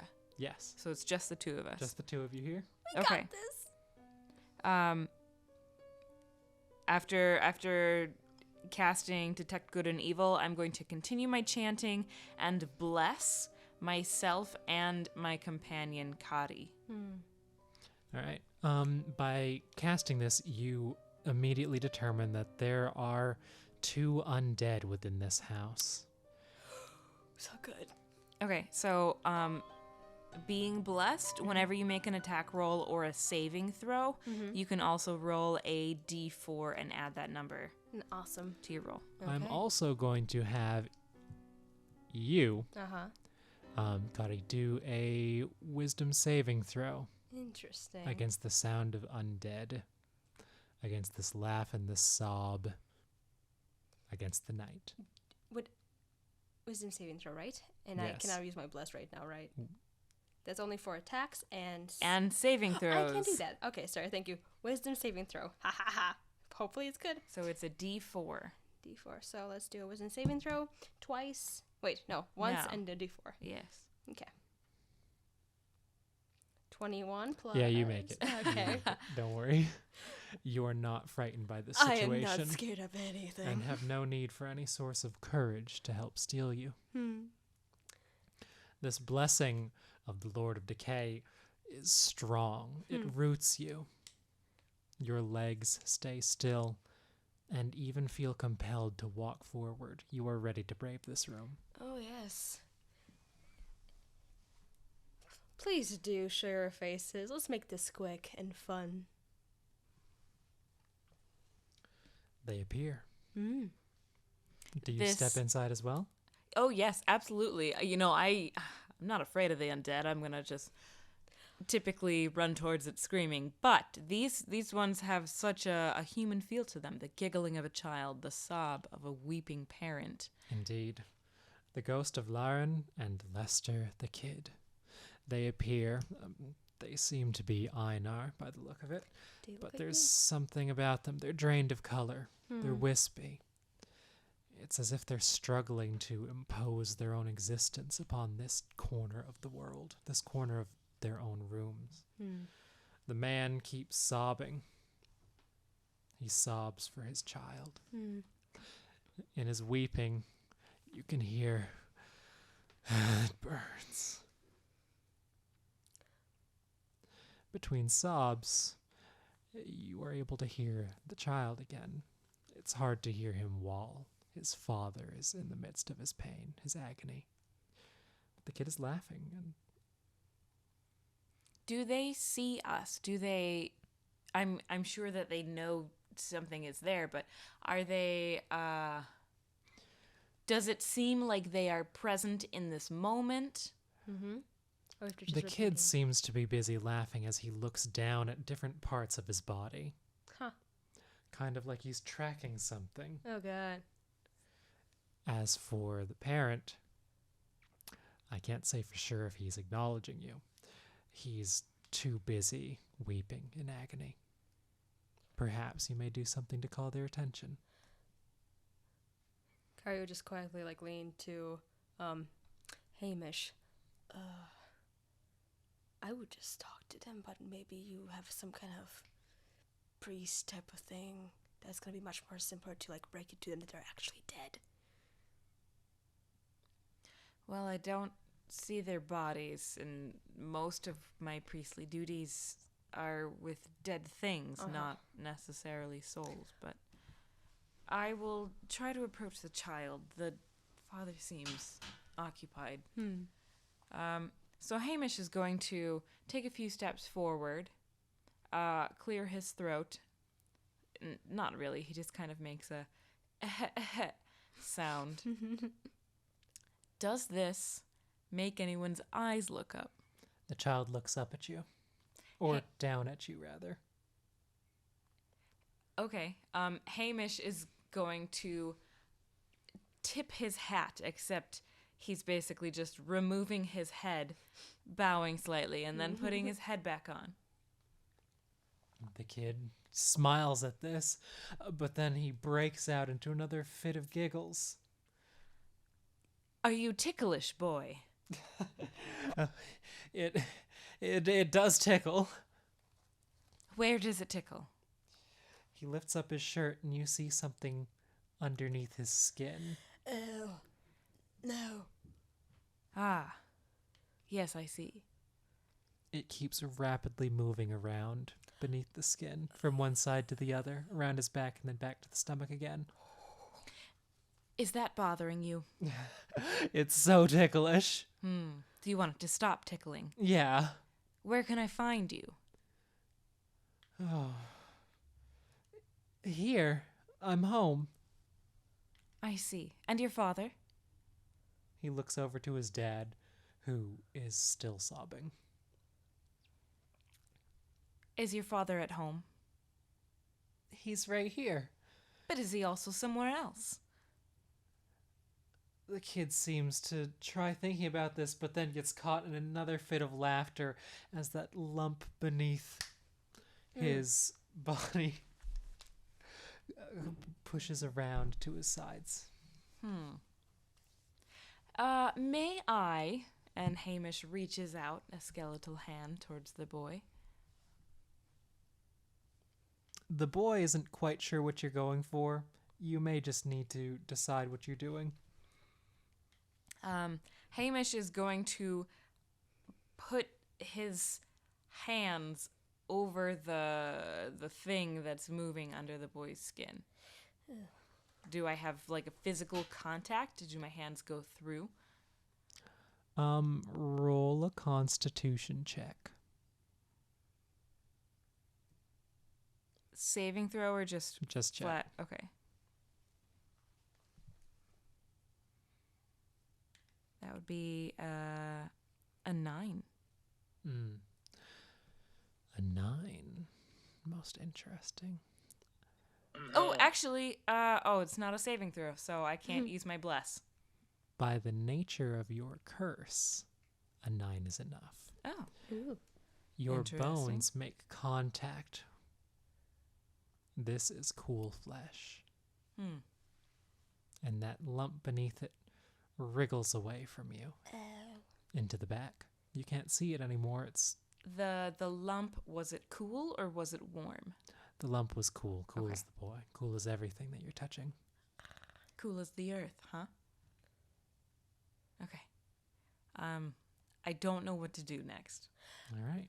Well, The boy, however, just is in a fit of laughter. He drops down at your touch because this is the first thing other than that lump that's been able to reach him in probably some time.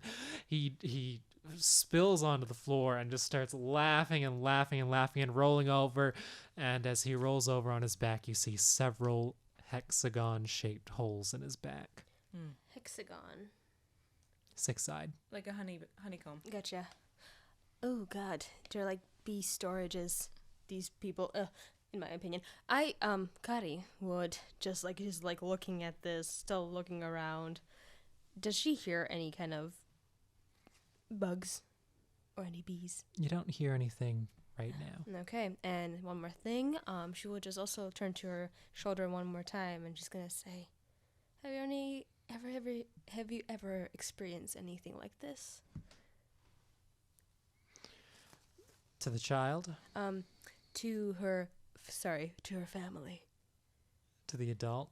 to her Oh, ghostly to your... family. Okay, Yeah, okay. sorry. Turn to shoulder. Talk to myself. They don't answer yet. Perhaps they need more information on what you mean by like this. They And then you should do treat- hear a buzz. Oh God. Huh. Does it sound like a buzz of a bee or a fly? Or a Roll a hornet? nature check for me. Yes, please. Nature check. Okay, I hate bugs. It's rolling for a 12. A 12? You can't distinguish. Hey, But you can tell that it's coming from within the walls. hey, Hamish. I don't want to interrupt you and the child, but I hear something. Yes, I suppose I hear it too. I don't particularly like bugs. They're harder to hit. Bugs are attracted to death and decay. Well, You get used to them. hopefully. Because I'm the only one here The with kid flesh. continues to roll around on the floor, and as he does, the sound of that nest gets louder. Buzzing in the walls. Hamish is not as patient in this sort of a situation as an undying thing might be. And he goes over to the father and places a hand on his shoulder. The father's eyes suddenly snap open with a look of recollection for his own situation, and then he looks down at you and goes, "How long has it been?" A year. So I've been told. A year in this fire. Tell us how to get you out. Tell us what you know, what you see. Last thing I remember was that terrible droning in my ears, and then the fire in my veins started at the neck and spread out to the rest of me. I'm It's still gonna in here. pull It's his still in here. collar back It's and still- see if I see anything on his neck. There's one tiny dot on his neck. Okay. Little single pinprick of a scar. Okay. Without asking for his consent, I'm going to pull his shirt up as he's in a fit, saying, still in here, and pulling his shirt up to look at his skin. There's nothing wriggling underneath his skin, and there are no holes in him, but you do see that there are tons of scratch marks from his own fingers. All right, I'm going to let go and just take a step back. If I have to, I will burn this place down. The buzzing intensifies. I don't know about you, buddy, but I still have flesh, and I'm worried that I'm going to maybe end up like these two. Hamish says, go, and turns back to the father, asking, do you want to be released from this? The father says, please. Please end it. It burns.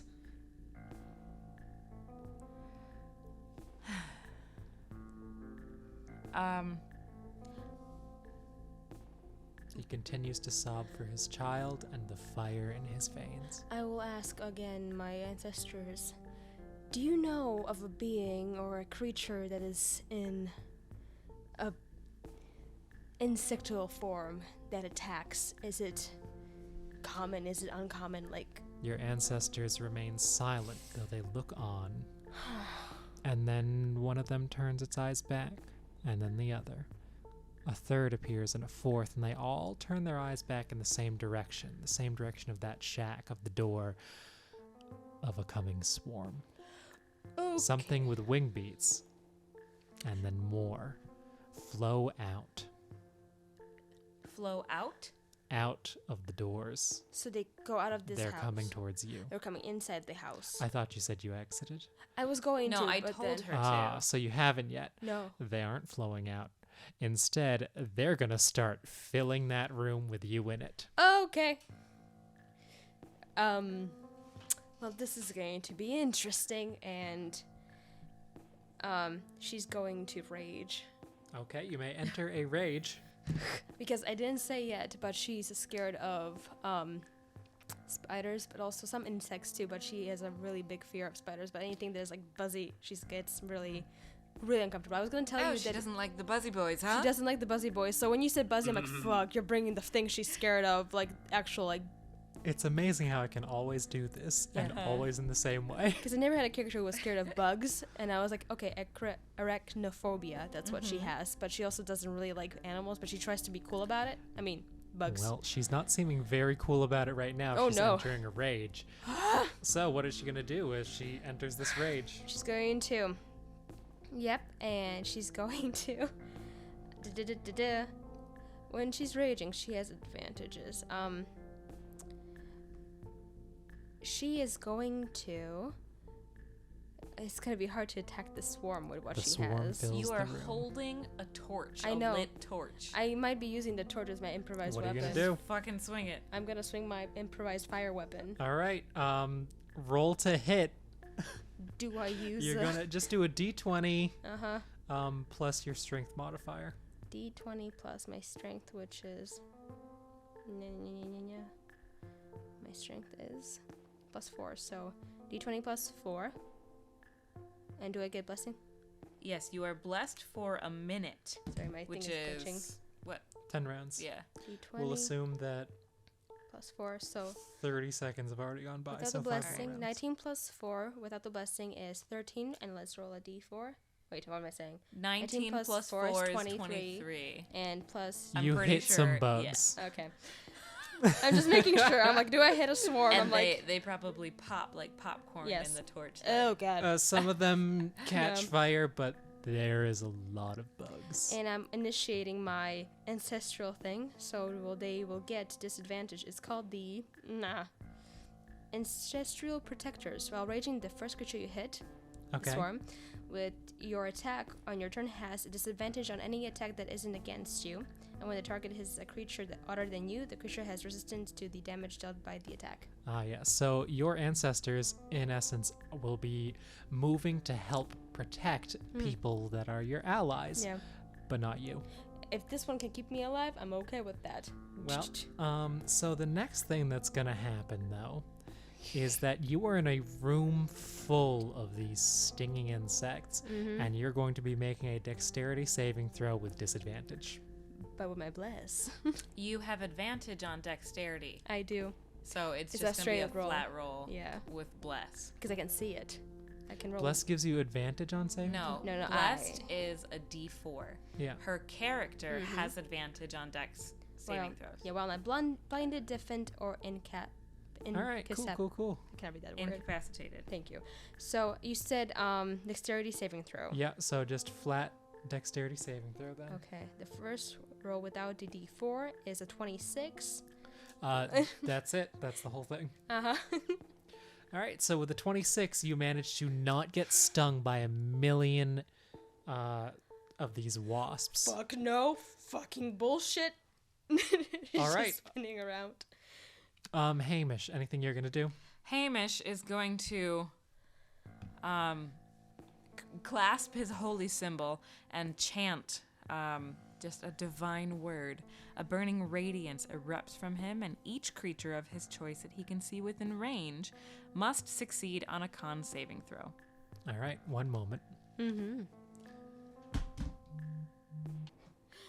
So, Hamish, Dying. you were casting a spell, yes? I did cast a spell. Every creature of my choice that I can see within 5 feet of me Oh, dang. is going to make a con saving throw. Okay. What's the DC that we're after here? 15. Okay, that's pretty intense there. How many creatures? How many Just bugs hella bees are I'm within I'm 5 feet rolling- of me? I'm rolling for them as a swarm. Oh my god. And you're also gonna be hitting the ghosts? No, I Okay. think ghosts need to be I freed. can choose. So an 11 for the swarm. Okay, so that is going to be a D6.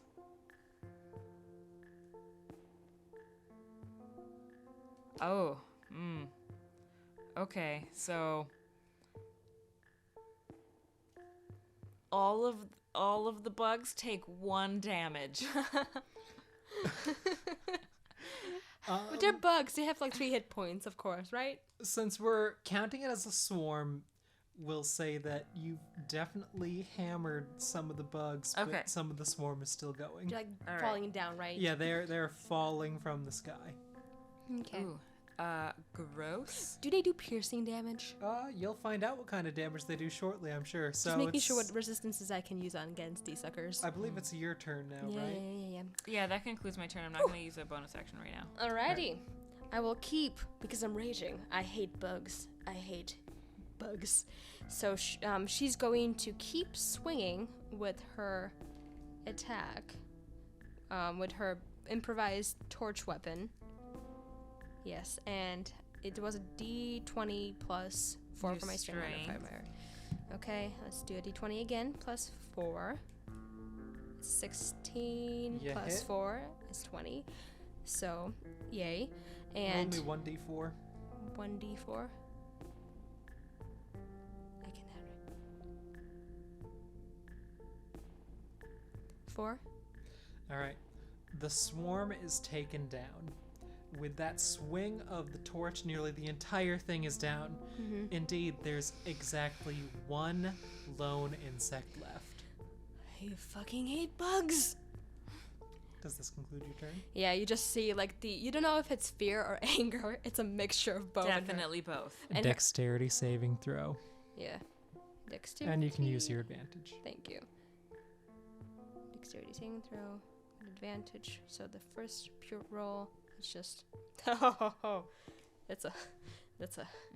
And I roll a D. No.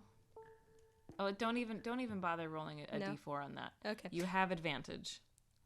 Oh, I can roll twice because there's no disadvantage this time again, right? She said you have advantage. Good. Sorry, I panicked. I'm panicking. Whew. That's a 7. Yeah. I would use your D4 on that. 7 Um, plus D4. I'm afraid that the math will not allow that to do anything for Even you. with Okay. a 411? No. 11 doesn't cut it. No. I'm afraid that you get stung by this final insect. Uh-huh. Is it piercing damage? There's 1 piercing damage. Can I take it off? I get reduced when I'm raging piercing damage. Is it just resistance to it? Yes. Yes. It Sorry. cuts it in half, and I'm assuming we round up. You round down, Round but down. if it's at 1, Minimum. it stays at 1. Well, the piercing really isn't the main thing because your body begins to seize up. Ugh. Okay. Do I roll against the seizing up? I'm gonna need a Constitution saving throw. Okay. Constitution saving throw.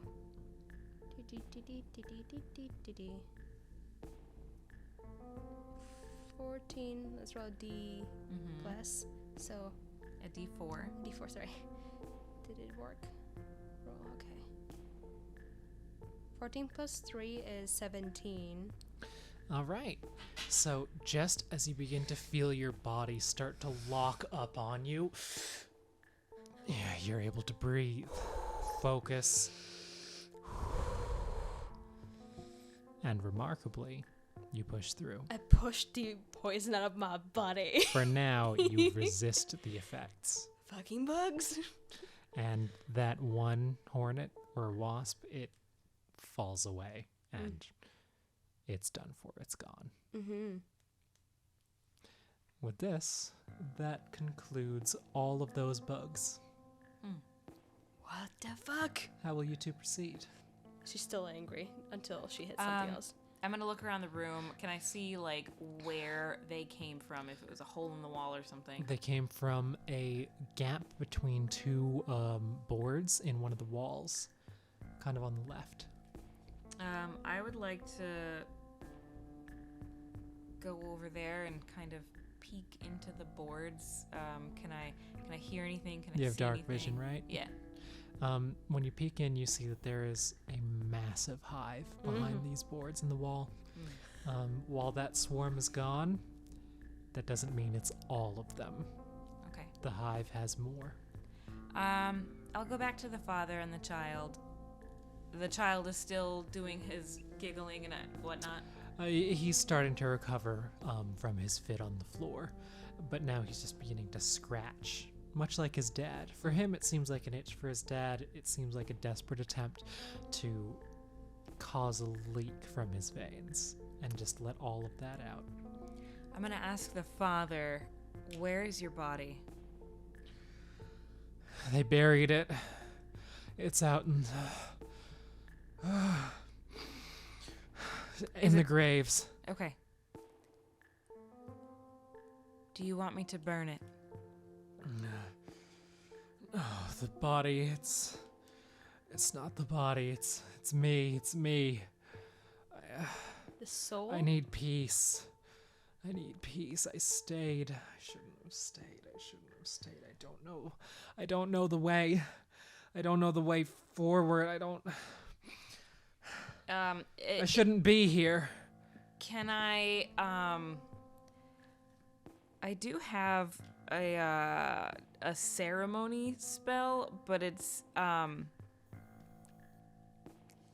the funeral rite part of that is just to like prevent a target from becoming undead. It doesn't do anything for people who are currently undead. If you want to try it, you can. Okay, well, I'm just going to, as I had done so many times before, alongside with my parents, continued on the tradition after they had passed, I am going to perform Tanha's funeral rites, doing her sacred chants, rattling my my prayer beads, asking her to accept this man who is ready to move on, that he needs guidance.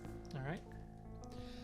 As you perform these funeral rites, they are somewhat expedited given the situation and the fact that it's not a proper funeral for them, but you're helping to see if you can get them to pass on. I would like you to roll me a religion check. Not okay. I mean, you said performance, but religion. Can I ask my ancestors to guide them? That's only a 6. No? Okay, just making sure. Only a 6?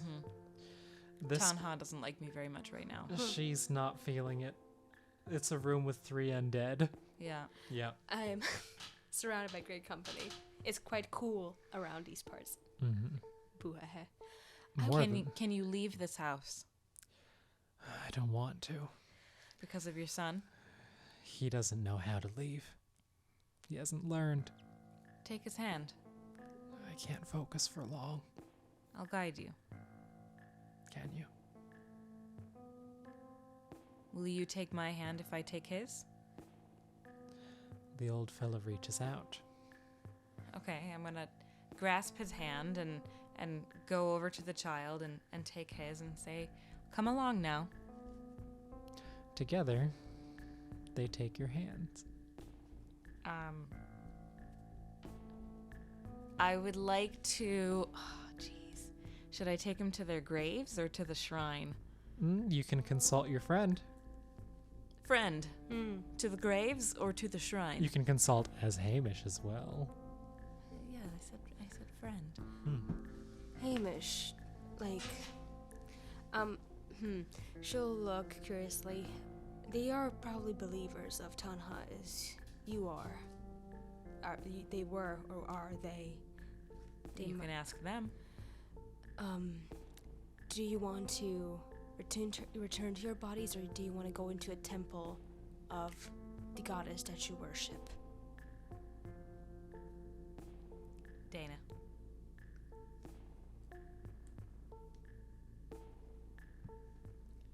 Return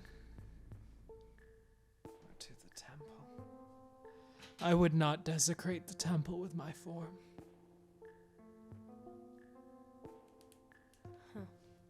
To the graveyard, then. It's quite sad. The graveyard is where we belong. Hmm. It's to the south. All right. Past the edge of the map. Okay. Let's just go quickly before that nest will waken up. All right. You guys continue south, and eventually you'll find the graveyard. It's nothing grand. Most of the graves aren't stone; they're just wood. And the 2 fresh ones. Yeah. Not even everything has a grave, even. You get the feeling that for how many generations this town has been here, there should be more graves. Perhaps that is not their way. Perhaps there is more to their funeral rites than just that.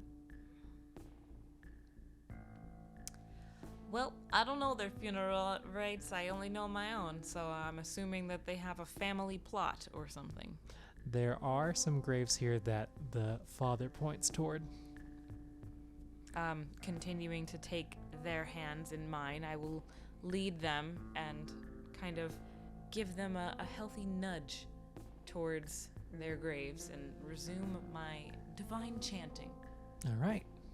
Are you going to attempt the ceremony spell again for it? Hella. All right. Cast the ceremony spell and then give me an accompanying religion check. Do you need help? If you know the rites of Tanha, sure. I've hung out with you a little bit.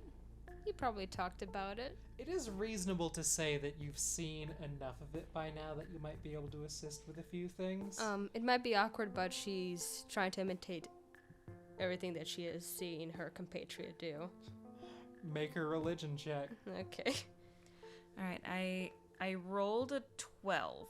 Religion. Were you doing the help? Actually, if it's help action, forget I said anything. Do Just- it with okay. advantage. I'll hold your incense. And that is Oh, God. not a 12. We're not going to count that one, okay? No. My incense holding dance is not working for No. this. If anything, it's very distracting. Very unfortunate. Very unfortunate indeed. All right. Well, as you continue these rites, well, you know that many dedicated priests of Tanha will perform a variation on traditional Meridian Kingdom funeral rites, abandoning week-long festivities in favor of setting the deceased outside well away from civilization where scavenging animals can easily come to pick at them. After 1 week, the remains are then placed in a shallow grave so the lesser creatures of the world can help expedite their decay, turning the body over to Tanha's control. We have to dig up the And graves. yet there are so few graves here. And this one, when the ghosts go to it during your ceremony, he tries to reach his hand down, but brings it back up. He can't seem to get to it. Perhaps the grave is not as shallow as it should be. Okay. You're gonna see Kari put her sleeves up. You know, this is fine. And she's going to... I don't have a shovel. Do you have an adventurer's kit or something? I don't think so. I have a thieves' tools and disguise kit, which is quite funny in my situation. You might have to use your bare hands. Okay. If I rage, will I get an advantage in digging? If it says that anything that would be Strength? does it do athletics checks in there? Or? With my raging, it says you gain advantage of strength saving throws, attacks. Wait, no attacks. +2 bludgeoning. There's nothing with what you just said. I will say though that I don't actually think this needs a check. Okay. You know, you'll finish digging eventually. You know, I am a It's not monster guy. It's probably not time sensitive. Okay. She's just going to So you guys just dig these graves?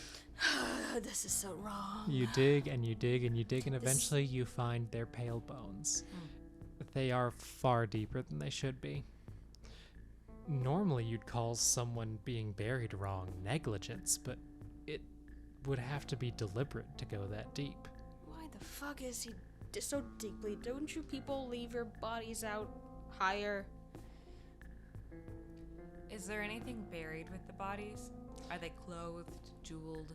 The bodies are clothed, little more. A little more. When we bring the bodies up above the ground, can Lester and friend, do they recognize these bodies? Are they their own? The child falls silent as he sees it. As for Laren, he gives out a deep sigh.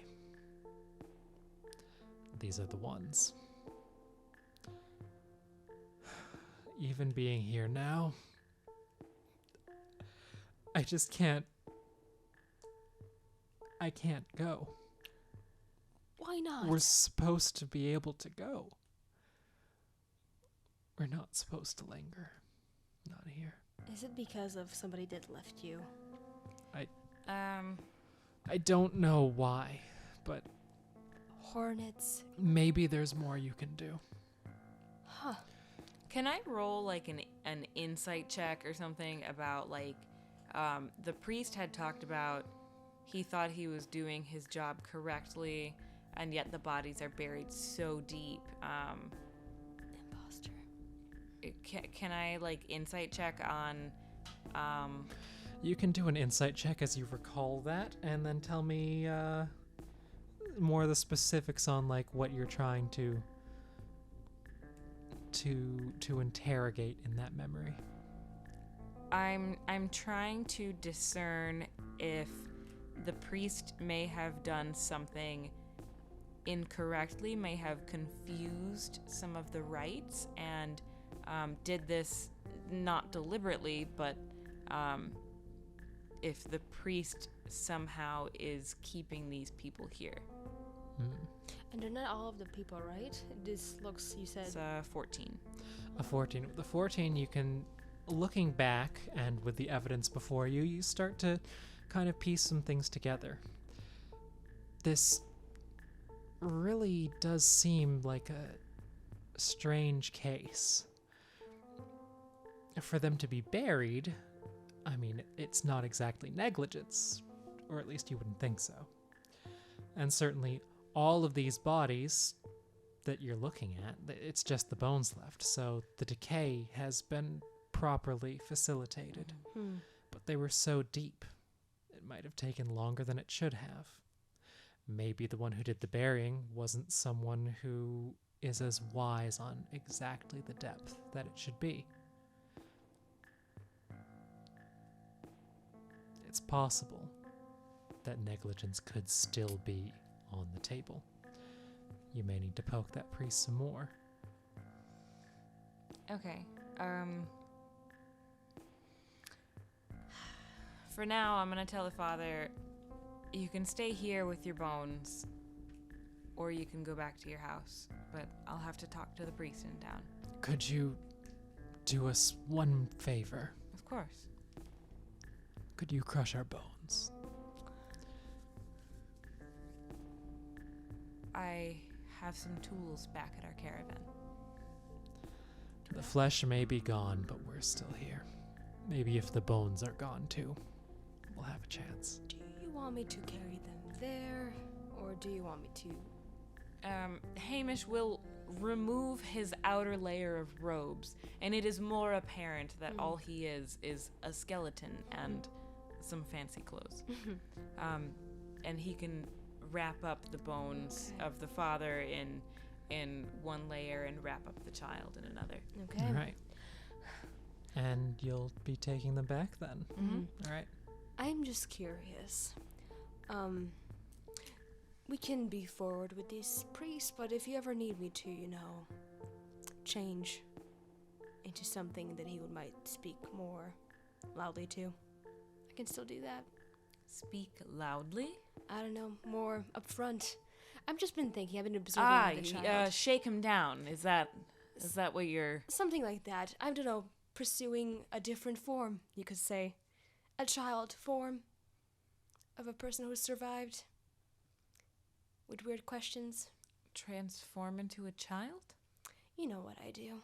What child? This child? Not this child. The child with the fireflies. I suppose we could talk to him. I'm not really sure what you're offering. It is okay. If it has to be done, I'll do it. But for now, just curious. Hamish is just going to, okay then. A look of confusion crosses Hamish's face. It may well be that he does not understand the plan you are trying to put forward. Only the audience would see her eyes when you turn her away, shift into the child's eyes, but then back to her regular disform eyes. Which child? The one I was playing with with. fireflies. Okay, Yeah. the living child. The living child. Okay. Sorry, the living child. Why would you turn into him? If the priest took him over as a thing, and if he's not at home, I can be like, hey, Mr. Priest, I saw stuff. I saw weird bees, and maybe he would freak out and tell me something or say something in, like, his sphere, I was just curious. That's a possibility. That's, like, one of my options. I can do that. I would just have my same clothes, which would be really awkward. So I'd have to go into different clothes.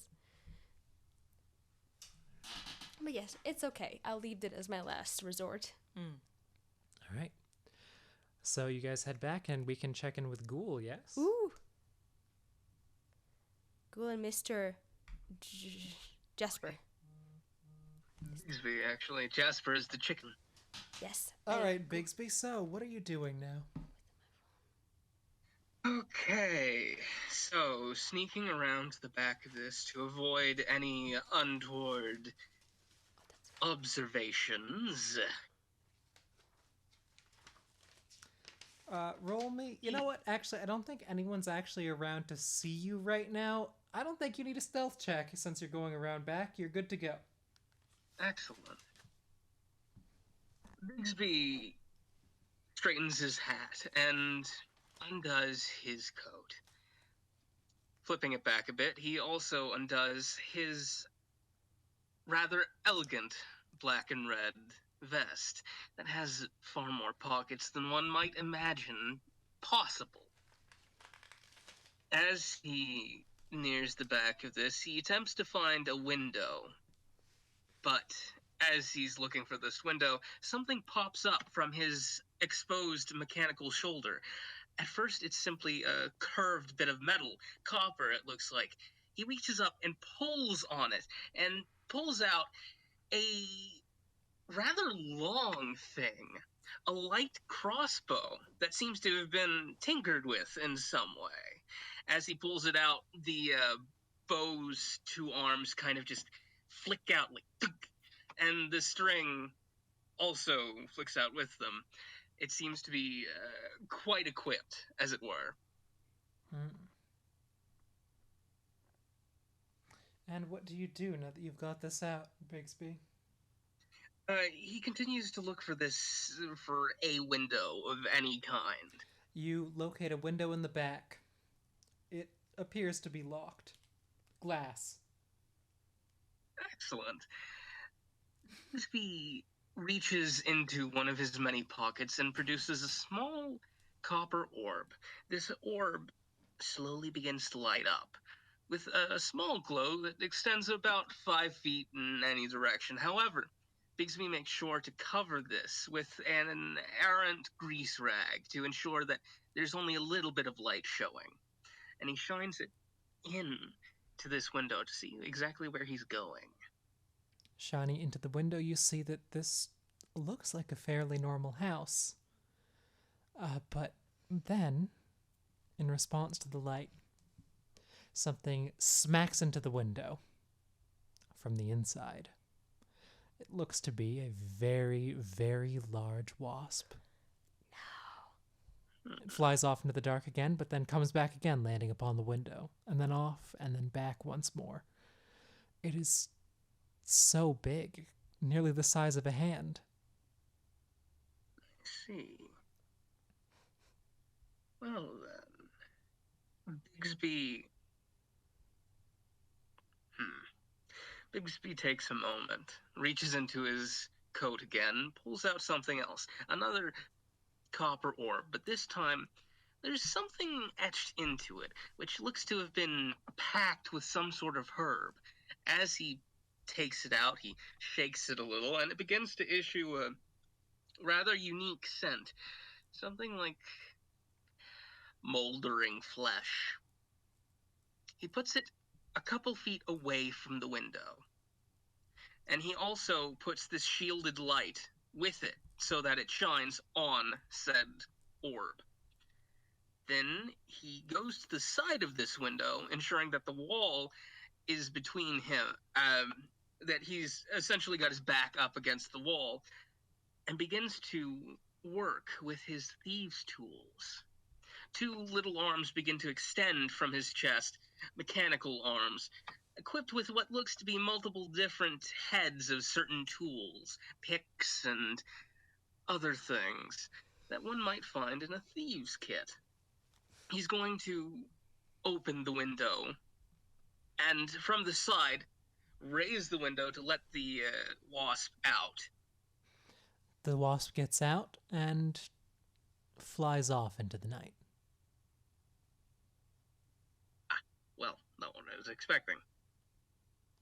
However, not exactly the worst idea either. Bigsby goes back and picks up his two little trinkets, his shielded light, and his scent thing, and he shakes the scent thing again to deactivate it. Although he keeps the light. He looks in again with this little device of his to see what might be in there. It appears to be a fairly normal home. Bookshelves, beds, rugs, tables and chairs, mostly made of wood. This house hasn't been disturbed all that much. Bigsby climbs in the window. Inside, how do you proceed? The first thing Bigsby does is remove his hat and place it on a nearby table. From his head, there's a small arm that extends. And at the tip of this arm, there is a small but seemingly powerful magnifying glass. He looks around. First, he goes to one of the rugs, looking beneath it to see if there's anything that it's covering up. This doesn't appear to be covering anything. Where does your investigation take you next? Next, he goes to some of the bookshelves, trying to sneak a peek behind them to see if there's anything being concealed, perhaps a walkway or a symbol on the wall, anything particularly untoward. Roll for investigation.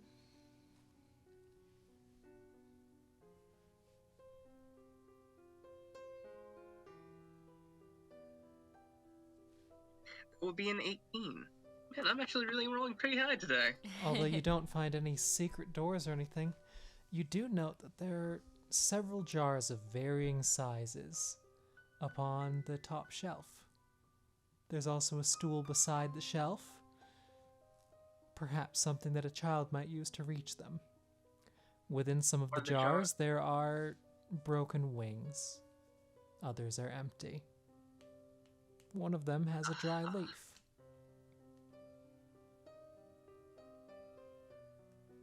I see. Before he does anything to closely examine the jars, Bigsby moves to look under the bed. There is nothing of note. I see.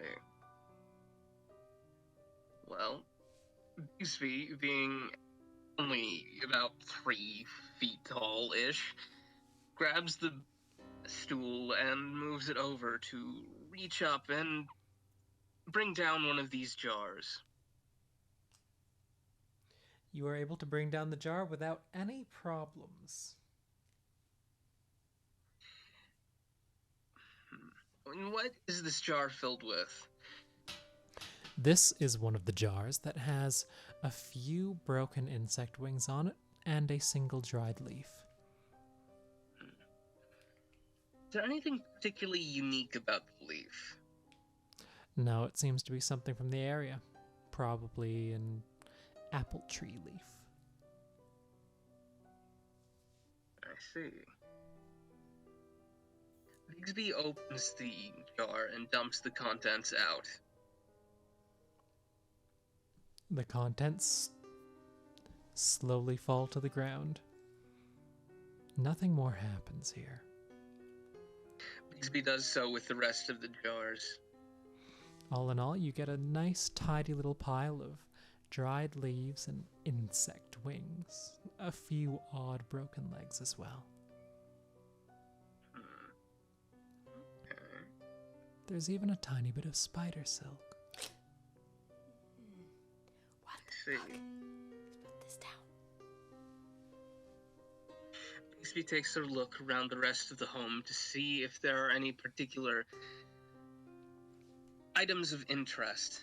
Books or scrolls, perhaps a container of some kind. There's Anything that might... There's ahead. a bug catching net. There are a few scrolls that are mostly illustrated rather than having a ton of text, but it is definitely related to Tanha. There's little more that seems to be of particular interest to you. What do these scrolls contain? Simple rites, funeral rites, standards of worship, and standards of how one who supports Tanha should live. I see. Bigsby collects both these scrolls, the bug net, and sweeps up the combined pile of detritus back into one of the jars, seals it, and takes it with him as well. All right. Shall you exit and rejoin your companions as they are walking back with Bones? He does indeed, and he does ensure to put out his light before he exits the home. All right. You exit. No one is there to see you. The night is peaceful. How does my sting look? The wasp sting that I got. It pulses violently. Should I like? She doesn't know how to like. Get Regrettably, your only two friends do not have lips to suck out the poison. The venom. Where's Dresekka? Dresekka when I need her? All right. So the three of you come back together. Bigsby, carrying a fairly loaded jar, as well as your companions, one of them with several bones and a couple of friends in tow. And also, Kari. Friends in tow? The ghost? spirits came with us? They are slowly meandering after you. That's gonna be fun in the church. The father, every so often, he keeps his hand on his son, but now and then he touches you just to reaffirm himself. But why would the wasps just attack random people? I just cannot see the connection with your guys' religion. Even when I was a kid, wasps and hornets were just little hateful bastards, but Yeah. they don't have anything to do with Tanha. Nothing, We need to talk to the priest of the town about this. definitely. All right. If I may be so bold as to suggest a particular theory of mine, sir and madame, Do tell. these wasps seem to have been altered in some way. Perhaps they have been altered in a alchemical sense. There are many pheromones that such insects and vermin omit. Perhaps a local alchemist or one who knows herbalism may have divined some sort of treatment for them to make them perhaps bigger or more aggressive.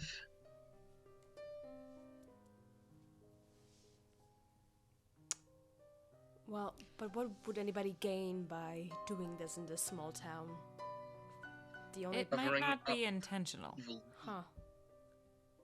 So just an accident? Sorry. As far as feeding the wasps, Hmm. there's an entire orchard. Yep. I just want to burn that nest. A nest, you say? One in the orchard stack, I presume? Yes, it was in the old building where we found these two spirits. And So, we got attacked, at least. I got stung, so I'm just watching carefully what's happening with my body. I feel okay for now. I also found a denizen of the insect species inside the more recent crime scene. I have a feeling that someone does not wish us to investigate these areas, keep them safe from any prying eyes.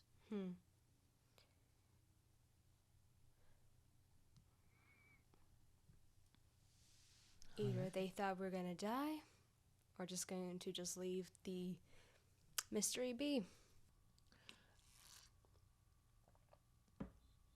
The three of you arrive at the shrine. No one blocks your path. Alshif Hutch, the lawbringer, is likely out in the cider mill, spending some quality time with Dresekka. There are faint lights of candles within this shrine. Who leads the way? Hamish solemnly carries these bones, accepting the cool touch of the ghostly father from time to time. The three of you enter. You can see that the shrine keeper, that priest Kernsef, is attending to the shrine's statue yet again. He has those same jars out, but there's one in the middle, a new one, which glows with fireflies. The light, however, is shut out just as you arrive, as he drapes a dark cloth over top. He is patting the head of that one orphaned child and sending him away once he sees you. The child goes off into a back room and is not heard from again. Turning around, Priest Kernsef greets each of you with a light bow of the head. Hamish holds up the pile of bones. The ghosty dad and son are waiting outside, right? Yes. Okay. He's going to say, "Oh, priest, I think we should talk about your rituals." The priest, seeing these bones, his brow furrows, and then he shouts, "What have you done? Why are you bringing this here? Where did you get those?" They were buried far too deep for Tanha. And you just dug them up. With permission, of course. Permission from who? Father and son are outside. Cavorting with undead. By an undead. Maybe I was a fool to trust you. Their spirits are not what Tanha wants. Maybe. But who can say? We have fablers and chroniclers that have yet to get to the true essence of her desires. Still, you should have told us. You should have told the townsfolk, those of us who see them as family, before you did such a vile thing. Well, you kept You him. can talk to them Yes. outside. We're trying to release their spirits. Well, why did you bring them here? I know you said that I buried them too deep. I had left that duty up to someone else. The father wishes. Query. Oh, go ahead. Sorry. You go ahead. I'll Speak. The father wishes to have his bones destroyed. He can't seem to find a way out, and his son is even more lost. Perhaps we should have tried to listen to them. But our belief in Tanha says not to cavort with the undead. If they truly believe that they can find a way back to the ground by having their bones pulverized, I'm willing to listen. We need to figure out why they were here in the first place. How deep were they? 6 feet easily. That's not right. That's not right at all. No. I was looking back, too busy with other matters, and allowed someone else within the town, Lawbringer, to do the burial for me. Did you explain to him what to do? Or did I he... thought that I had done it well enough, but you know how the Hutches can be. I'm sure you've been around the town long enough to figure that out by now. Hutch is the one? Lawbringer Alshif Hutch. It's my mistake leaving it up to someone other than myself. I am the priest of this town, and I should have done better. There is a look of pain that strikes across his face. He winces. Query. Older or senior Hutch? Lawbringer. The one who was outside earlier. And the two that were just buried, did he bury them as well? I, admittedly, passed the responsibility again. Do I have to really dig more bodies outside today? I would prefer if we don't. If they come hunting back, your people were just hunting this place where you have also quite an infestation, actually. An infestation? What do you mean? I know. Giant hornets who attack for no damn reason. Giant? Giant. How big? How would you describe them? Hamish, and you see her trying to form the size in her hands, and she'll because when we saw it, it was almost like a baseball ball. It of a was hornet. probably bigger than that. It was at least the size of your hand. Like this, and she'll show the size of her hand. And also, I got stung pretty well. I hope it's gonna be okay.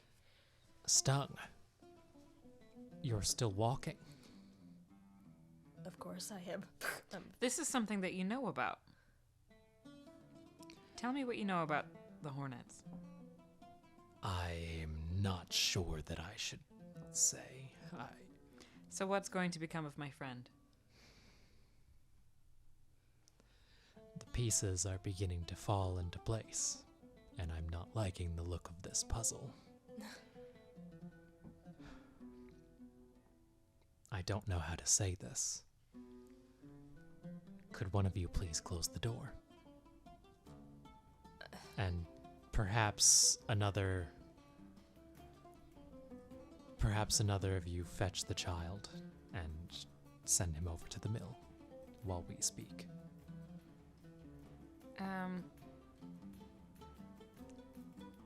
Can your lizard, or not lizard, chicken lead the boy? Jasper? Yeah. No, he can't speak. Okay. However, I suppose he could be follow Jasper. So can Jasper take him there? Hamish asked the priest if the boy would listen, or if this is acceptable. The priest says, "What is Jasper?" Bigsby removes his hat to reveal the beautiful bronze bird. It's looking at this priest up and down like it's going to eviscerate him. And truthfully, it looks as though it probably could if it really wanted to. It seems a sufficient guard. I'm not sure where you got something like that. But it'll do. Excuse me, he says, as he walks over to the back door and knocks. Robson? Robson, are you still awake? The child comes out bleary-eyed, rubbing his face and yawning. Robson, could you please follow this? He motions towards the roboticock. Dana, no. Jasper, it will bring you over for some cider. He then hands a few gold to the child. Make sure you don't drink too many, but this should be enough. It may help you sleep tonight without any more terrors. The child nods, still too sleepy to bother with all of this, and he goes off, trying to hold one of Jasper's wings. Oh. The robot chicken most definitely allows the child to hold it by the wing. However, it's instructed to leave the child there and immediately return. However, stay out of sight. All right, off they go, and then the priest motions for one of you to get the front door after it. Hamish can go shut the door. With the door shut, the priest beckons you all closer towards the statue. Towards the jars. Okay. Interesting. He slowly undoes his vest, although he does nothing more. I started with a cup, A cup? he says, and he motions towards one of the cups. At least one of you should be familiar with Tanha's symbol. The pot of flies. It is a reminder.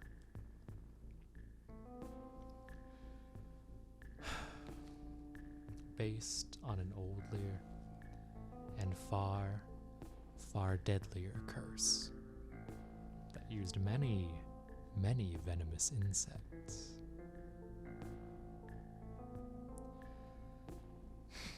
The pot of flies takes many and seals them together. In the end, all that's left is the one, the strong. A ravenous thing. But it's based on something older, taking all the stinging things and placing them in a pot sealed and dark. Then you wait.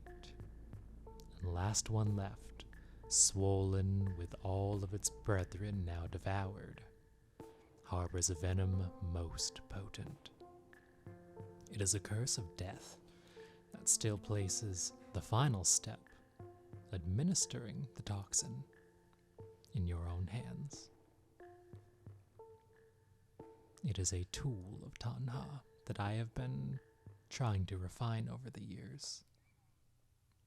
It allows her to see that you are the one honoring her, rather than just a horrible twist of fate with a spider or a snake that leaves someone in the ground So you bred those things, That's what kills your people. Like, and that's what's keeping them here. huh. You are defying Tanha. You are desecrating her tomb by creating those. I started with a cup, then a jar, then a pot. And then a coffin, didn't you? For Tanha, I needed something bigger. But they weren't supposed to get out. They were never supposed to get out. It's supposed to be in my hands, and I am the one who chooses. They weren't supposed to get out.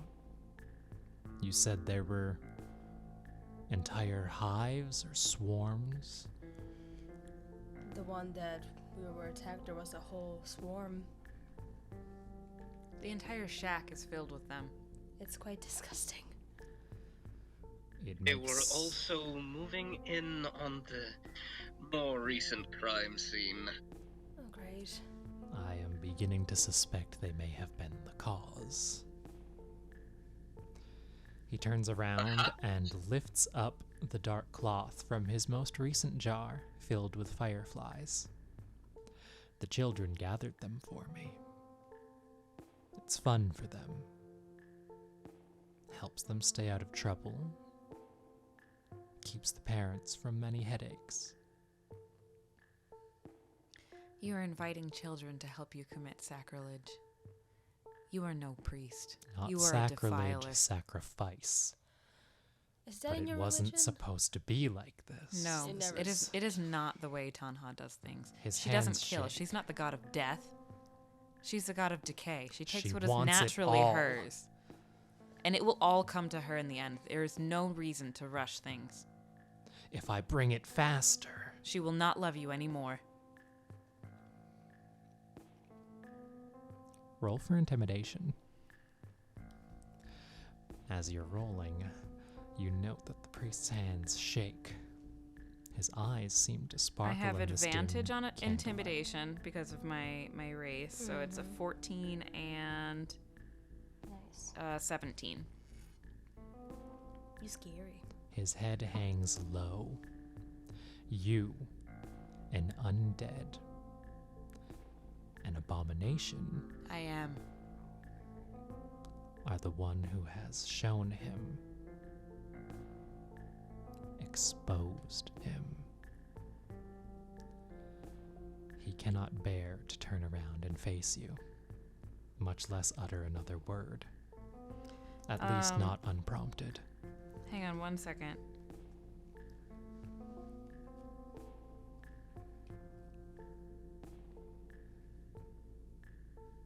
Is thaumaturgy only on self? I believe so. Okay. Hang on. Oh, wait, no, I can create an instantaneous sound that originates, blah, blah, blah. Or I can open a door or shut a door. Can I cause someone else's voice to... May I see the I spell? believe that Yeah. part is.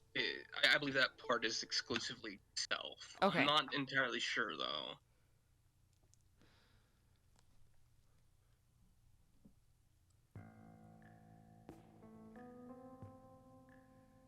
Yeah, I think it's probably just on self. Because it says your. Okay.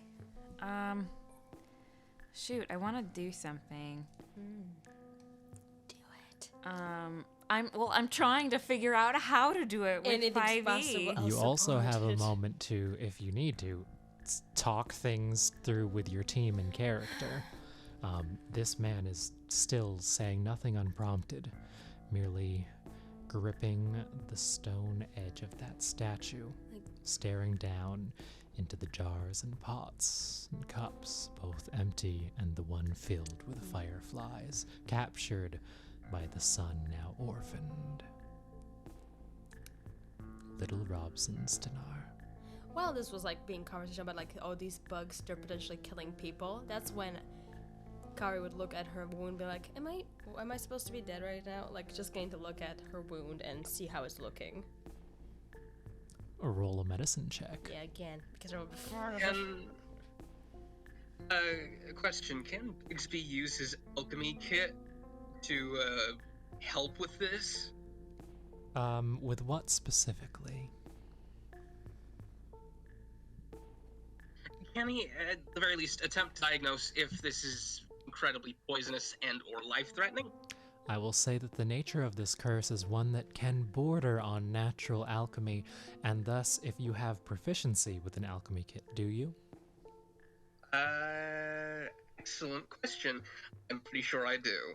Oh, yeah, no, I do. It's I will right allow you to supplement with your knowledge to Kari to help and give advantage on that roll. Okay, my first roll was a 16. While the and, two of you chew over this new information. with the advantage, it's going to be a 19. A 19. She would lean down to her compatriot who's already pulling a little, I would assume, some kind of equipment, and she's like, can you please, like, while they're having this intense conversation, like, look at it for me? He pulls off his hat, and a small arm extends from his, swept by, I'd say swept back hair, but it's not really hair at all. It's just like a metal plate that kind of looks like it's hair. Mm-hmm. It's just stylized. And one of these little arms kind of just like folds out, and it's got a magnifying glass on the end of it, and he gets a little close, and the magnifying glass goes back and forth for a second. He's like, I must admit, this does not exactly look good. Oh, great. By the aid of your ally, you are able to determine that you are safe at this time, but you had dodged a major bullet. Whatever that toxin in your body was, it fought hard. Your body has sequestered it for now. You will probably be okay. I'm going to reiterate the fact that Tanha will eventually claim all. Time is inevitable. Say it, Hamish. Everything will come to her in the end, and you had no right to speed things along. By twisting these sick gifts to Tanha, you have defiled countless other gods and their gifts. And I'm going to cast Thaumaturgy and make the candles go up and down and kind of flicker. And it will just brighten and dim in there.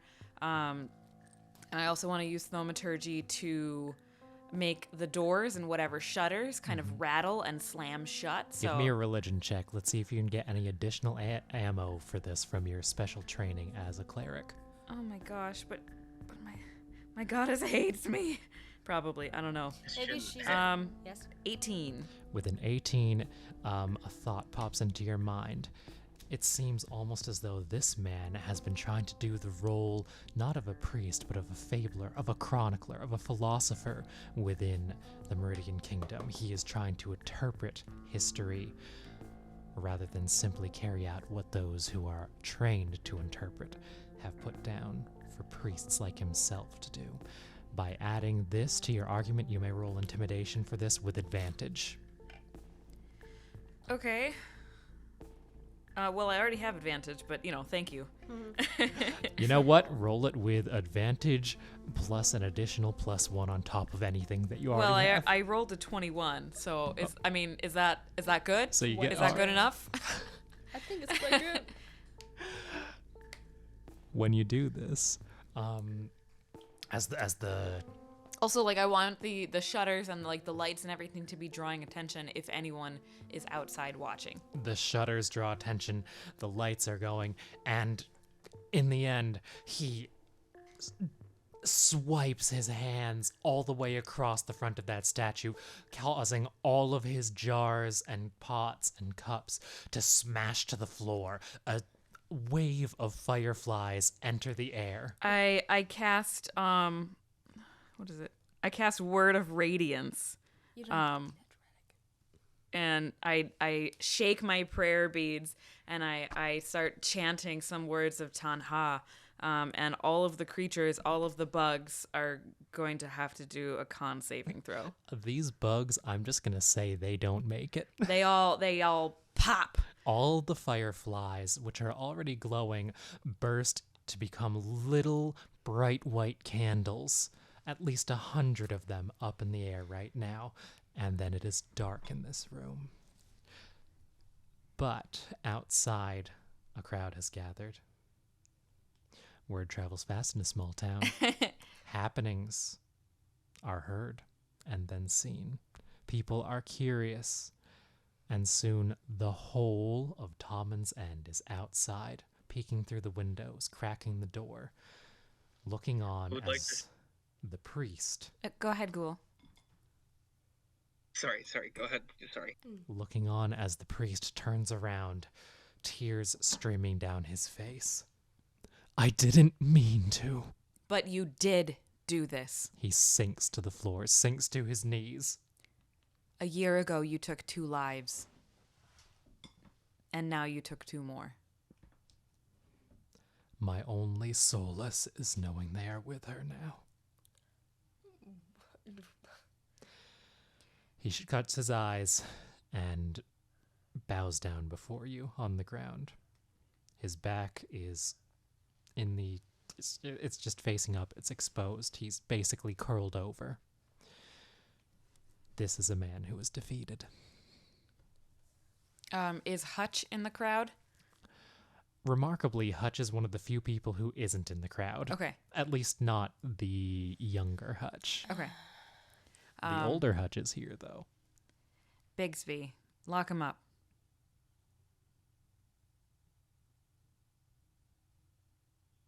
Do we have handcuffs?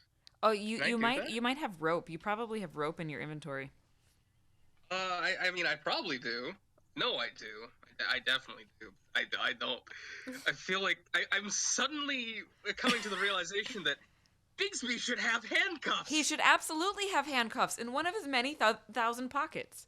Someone's gonna get manacles at some point. Mm-hmm. I Excellent. always do.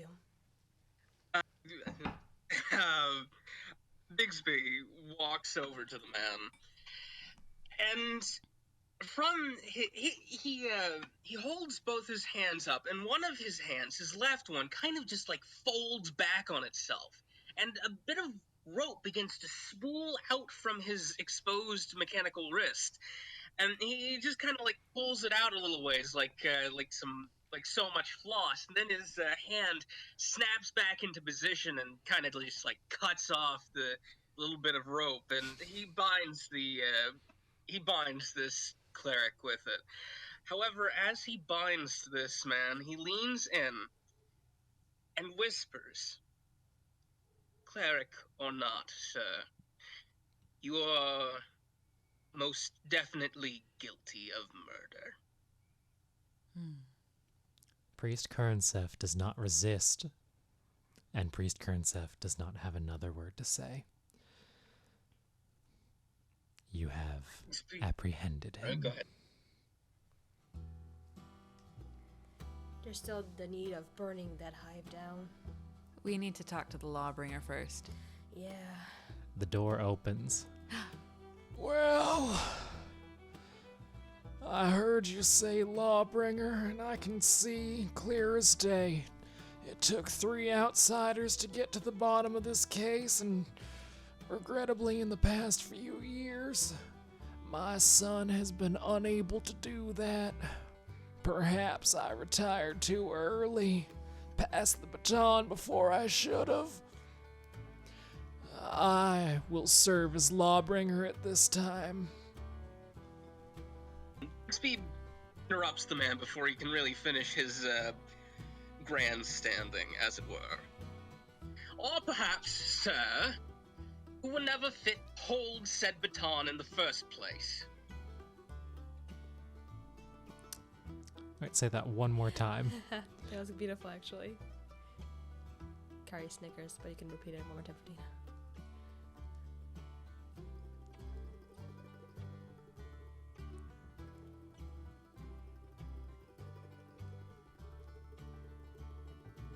Cool. Could you say that one more time? He says, one moment. Hitting the baton ever in the first time. Always. Okay, I'm gonna take a minute and feed the cats before Okay. they're terrible. Oh. They've been so good so far. I love them. We need to bring more. How many people are in this town? Like 10? 12? 13. Dana? Jeez, let me see. 1, 2, 3, 4, 5, 6, 7, 8, 9, 10, 11, 12, 13, 14, 15. I think 15. They need more people here to go cuckoo crazy. Yeah. We need to make a campaign for their setter mills. You know, possibly. So Hutch is one of their guys, huh? Yeah. Hutch. Yeah. He probably thought of too much power. He thinks he's really smart and is like, oh, yeah, no. Toast is waiting so patiently. Which Hutch do you think is a bad guy? The young one. The old one has his old ways, but also the young one is a piece of shit. It seems like it. He might just not know how to do priest things. Hutch? Yeah. Well, that's not only the point. It's more of like how he handled this whole thing. Leaving strangers to resolve this after her Oh yeah, ordeal. it seems like a case of negligence Yeah. on multiple sides so far. And we're just like tourists being like, so what's happening in this town? Oh, just murder and like everything. We're like, okay, let's check it out. Oh, here it is. I have returned. Welcome Sorry back. about that. Someone drove up. It was weird. I think they were lost. They turned right around, but it was weird for a second. Oh, did you scare him away? Spooky. I wanted to badly, but they turned around before I could really get to. I couldn't get my ghost costume on quickly enough. I was trying to get into that thing, but man, I'm telling you, those chains—they're real hard to really slip into. Yeah. So good. You should get some Velcro. Oh my god. Yeah, I should. Just slap it on. I love this. All right. So could you repeat that last thing that you said, Ghoul? I heard you when you said it. I just didn't process it. I'm sorry. This is such a horrible recording session because of me. No, I'm so Ghoul. sorry. That's what editing's for. Don't worry about it. It's literally not a No, problem. Still, that's a lot of work. These are Ew, way easier than the Winter's Wealth. All right, go. Ready? 3, 2, 1, go. Right. Or perhaps, sir, you were never worthy to hold said baton in the first place. This, the older of the Hutches, Mr. Hutch, Sr., says, "No, I know that I kept things running nice and tight when I was in charge. My son, I thought that he was a chip off the old block, but I know now.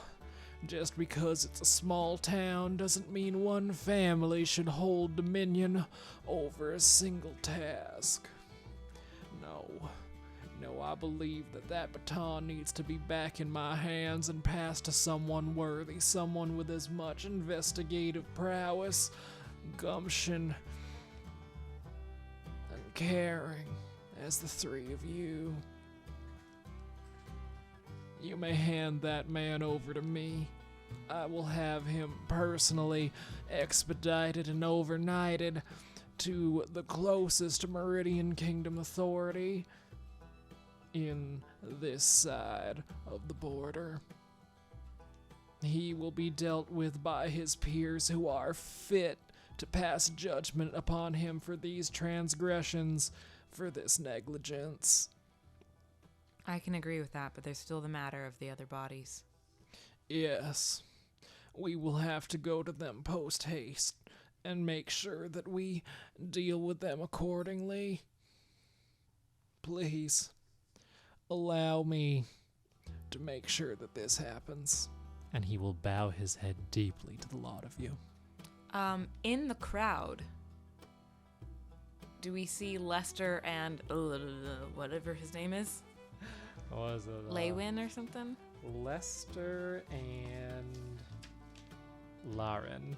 Lester and Lauren. Lauren and Lester the Kid. Lester the kid. Are they there? You can see them kind of shimmering in the distance. They don't like this crowd. Or rather, they don't like crowds in general. That's fair. I'm going to look at them. Hamish is going to look at. Whoa, hi, princess. Oh, she got a butterfly. Oh yeah, it was in the closet. Hamish is going to look at Lester and Laren, and speak clearly and say, Do I have your assurance that this man will be brought to justice, another priest will be put in his stead, and that these bones and the bodies of your 2 recently deceased will be taken care of properly? You have my assurance that this will occur. Though you may look something of a monster, I believe that you are knowledgeable of all that is Tanha's beliefs, and that your own align with hers. If Hamish still had tear ducts, he would cry a little bit. My God. His God. You just take a sprinkler like a little... Yeah, Hamish pulls out holy water real quick and Yeah. just like dabs a little bit on his bony cheek. Incredible. With this assurance, does anything happen to the 2 spirits? Do they need their bones pulverized? How do we put them to rest? The spirits, their shimmering gets a little slower. Fading in and out and in and out. Slower. In, out, in, out, Hamish is going to nod in their general In. direction. out. Gone. I will pass the bundle of bones to Hutch Sr. and then stand awkwardly and kind of shuffle my feet and say, I need my robes back though. Yes. Well, here. He hands the bones to his wife and says, "Please take care of that right now, Missy, could you?"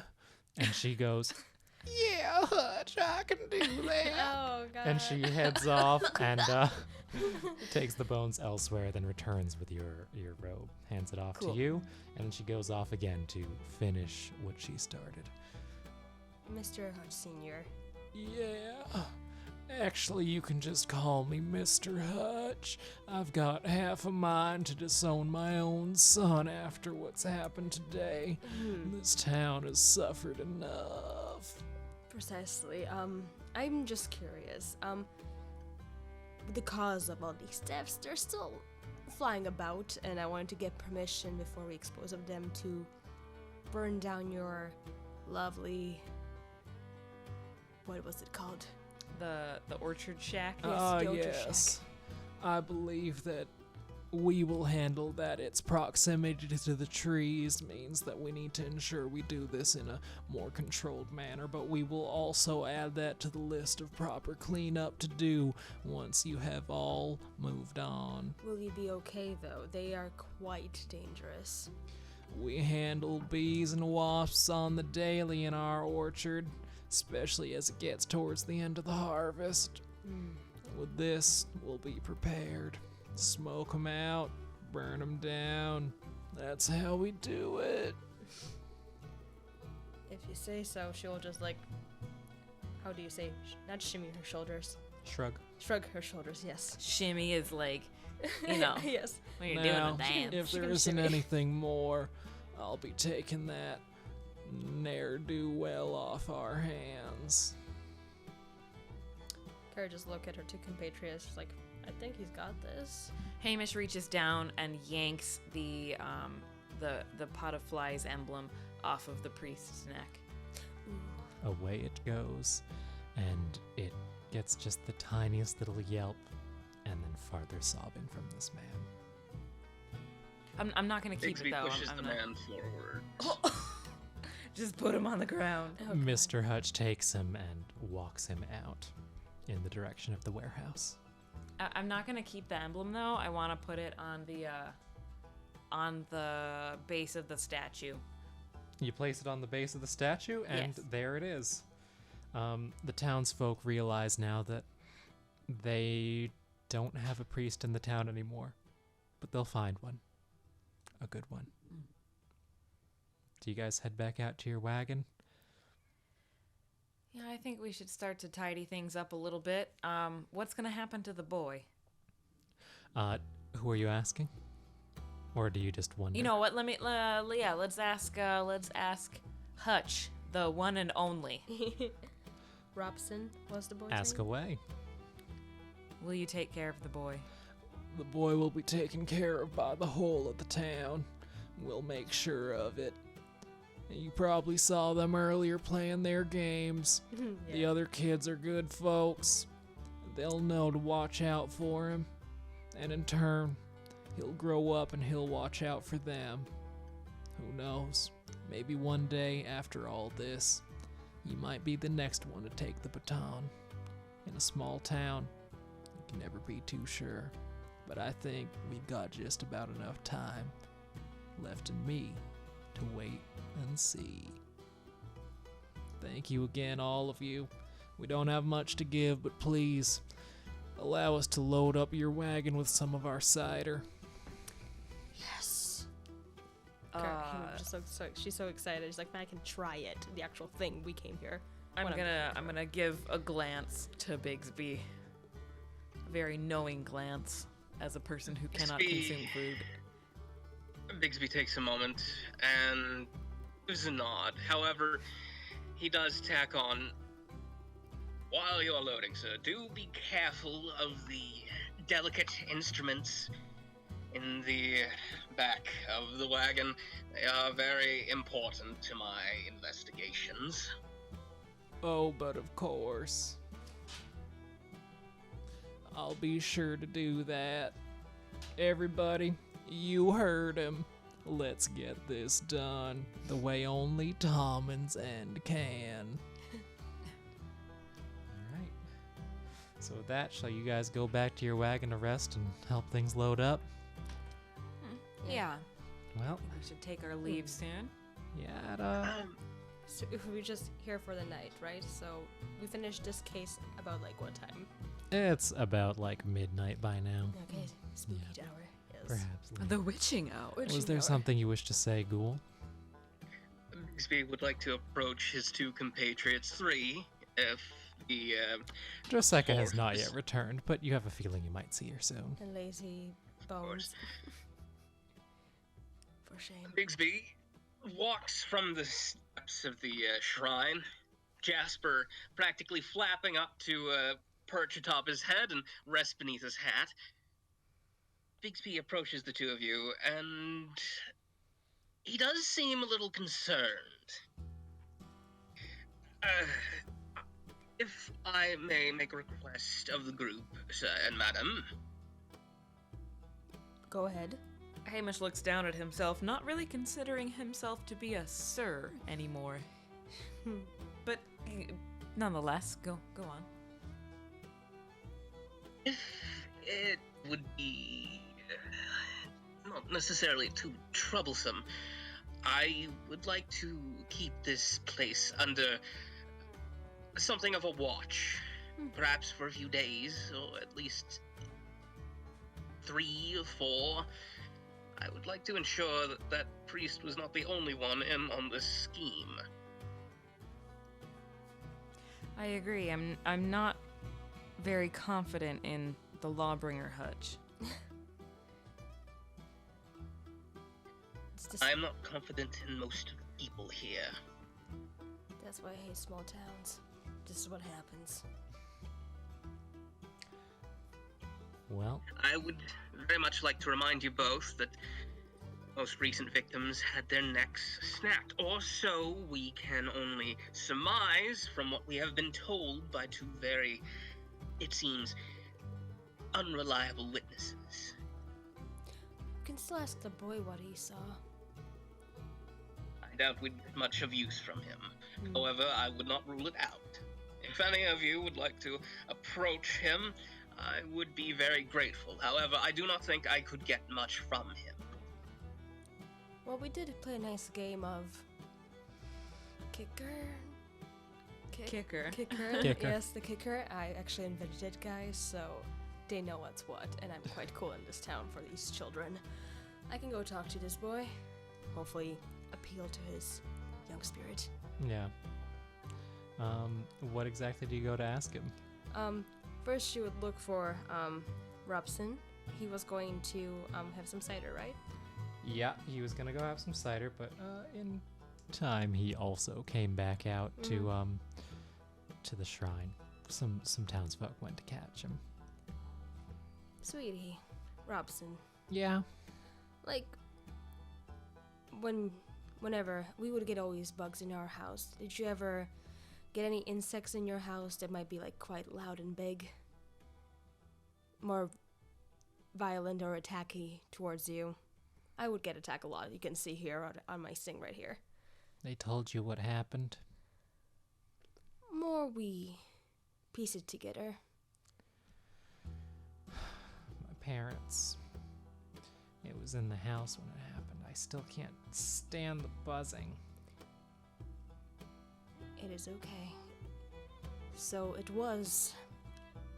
Did you see what was buzzing? It was nighttime. I really just heard it. It is okay. I got attacked by a hornet, so I feel your pain. I hate anything that buzzes. I'm actually scared of bugs. Spiders mostly. Yeah. It's just so... Why did you continue catching bugs for the priest if you were so worried about the buzzing? You don't hear a firefly. True. They're different. They're not the buzzers.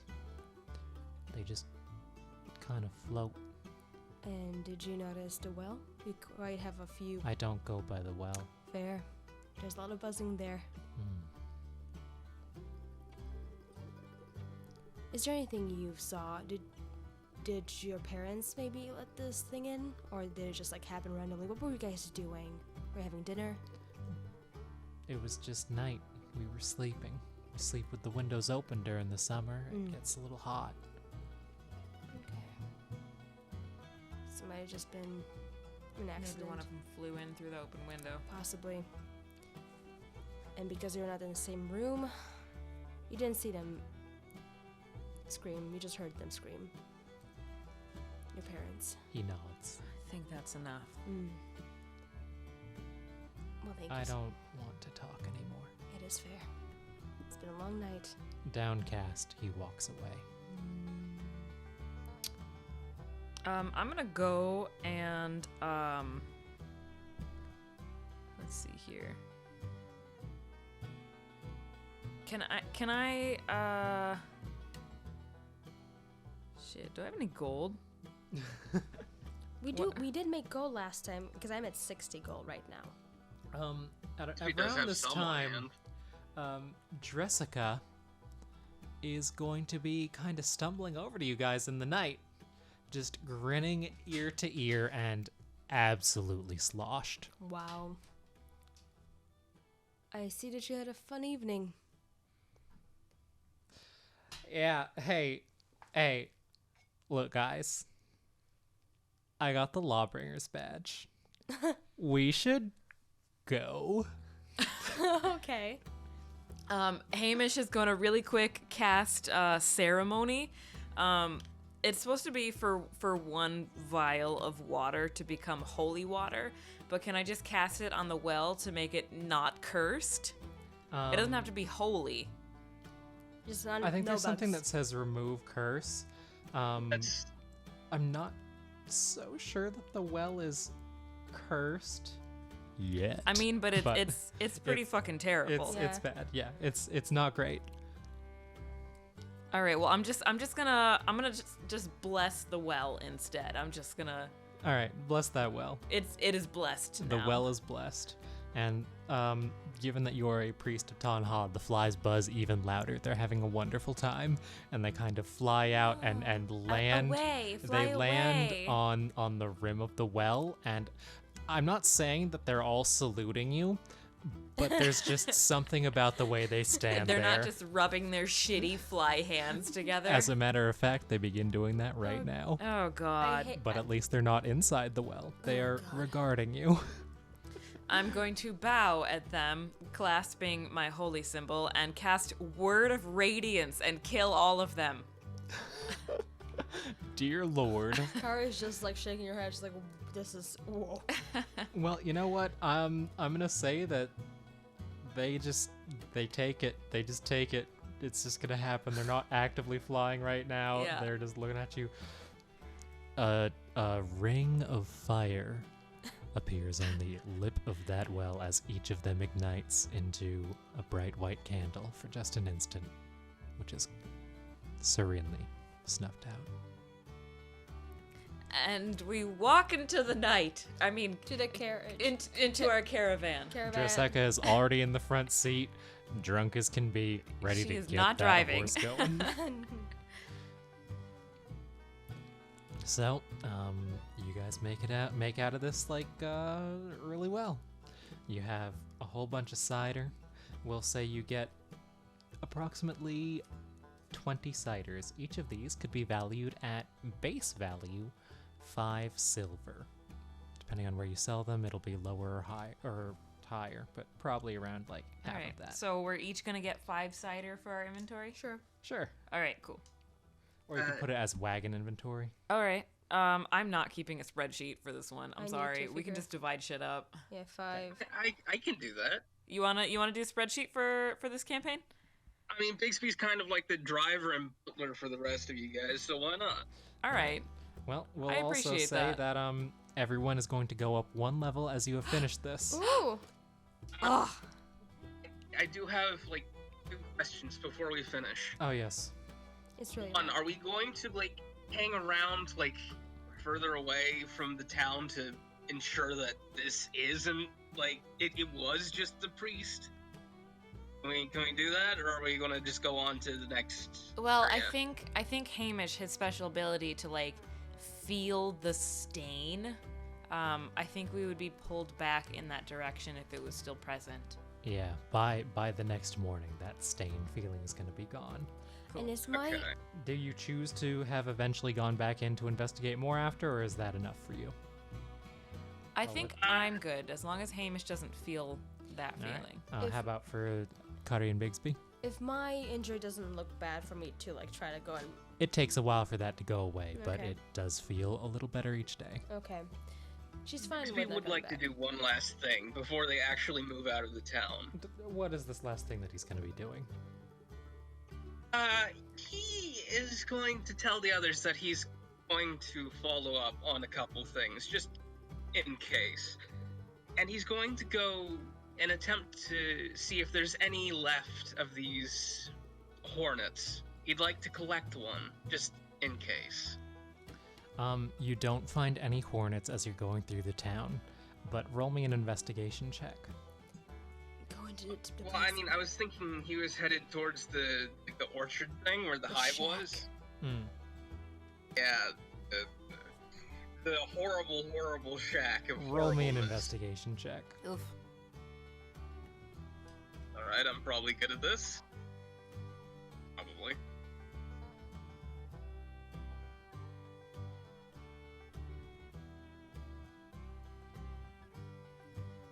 That is a 9. I'm not good at this. I'm afraid that the most you find is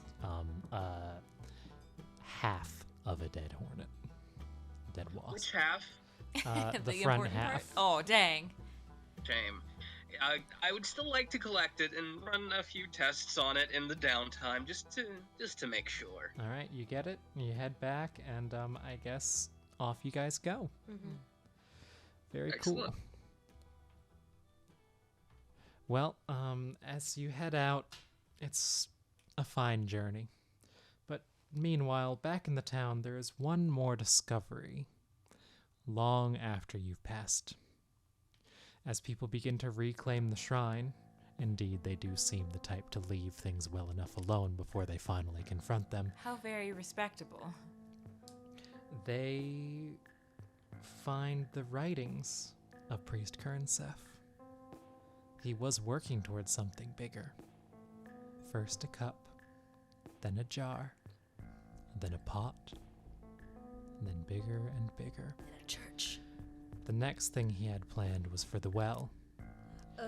and for the well, flies alone would not be big enough to fill it with things that can rip and tear and feast and become the strongest, the only one left.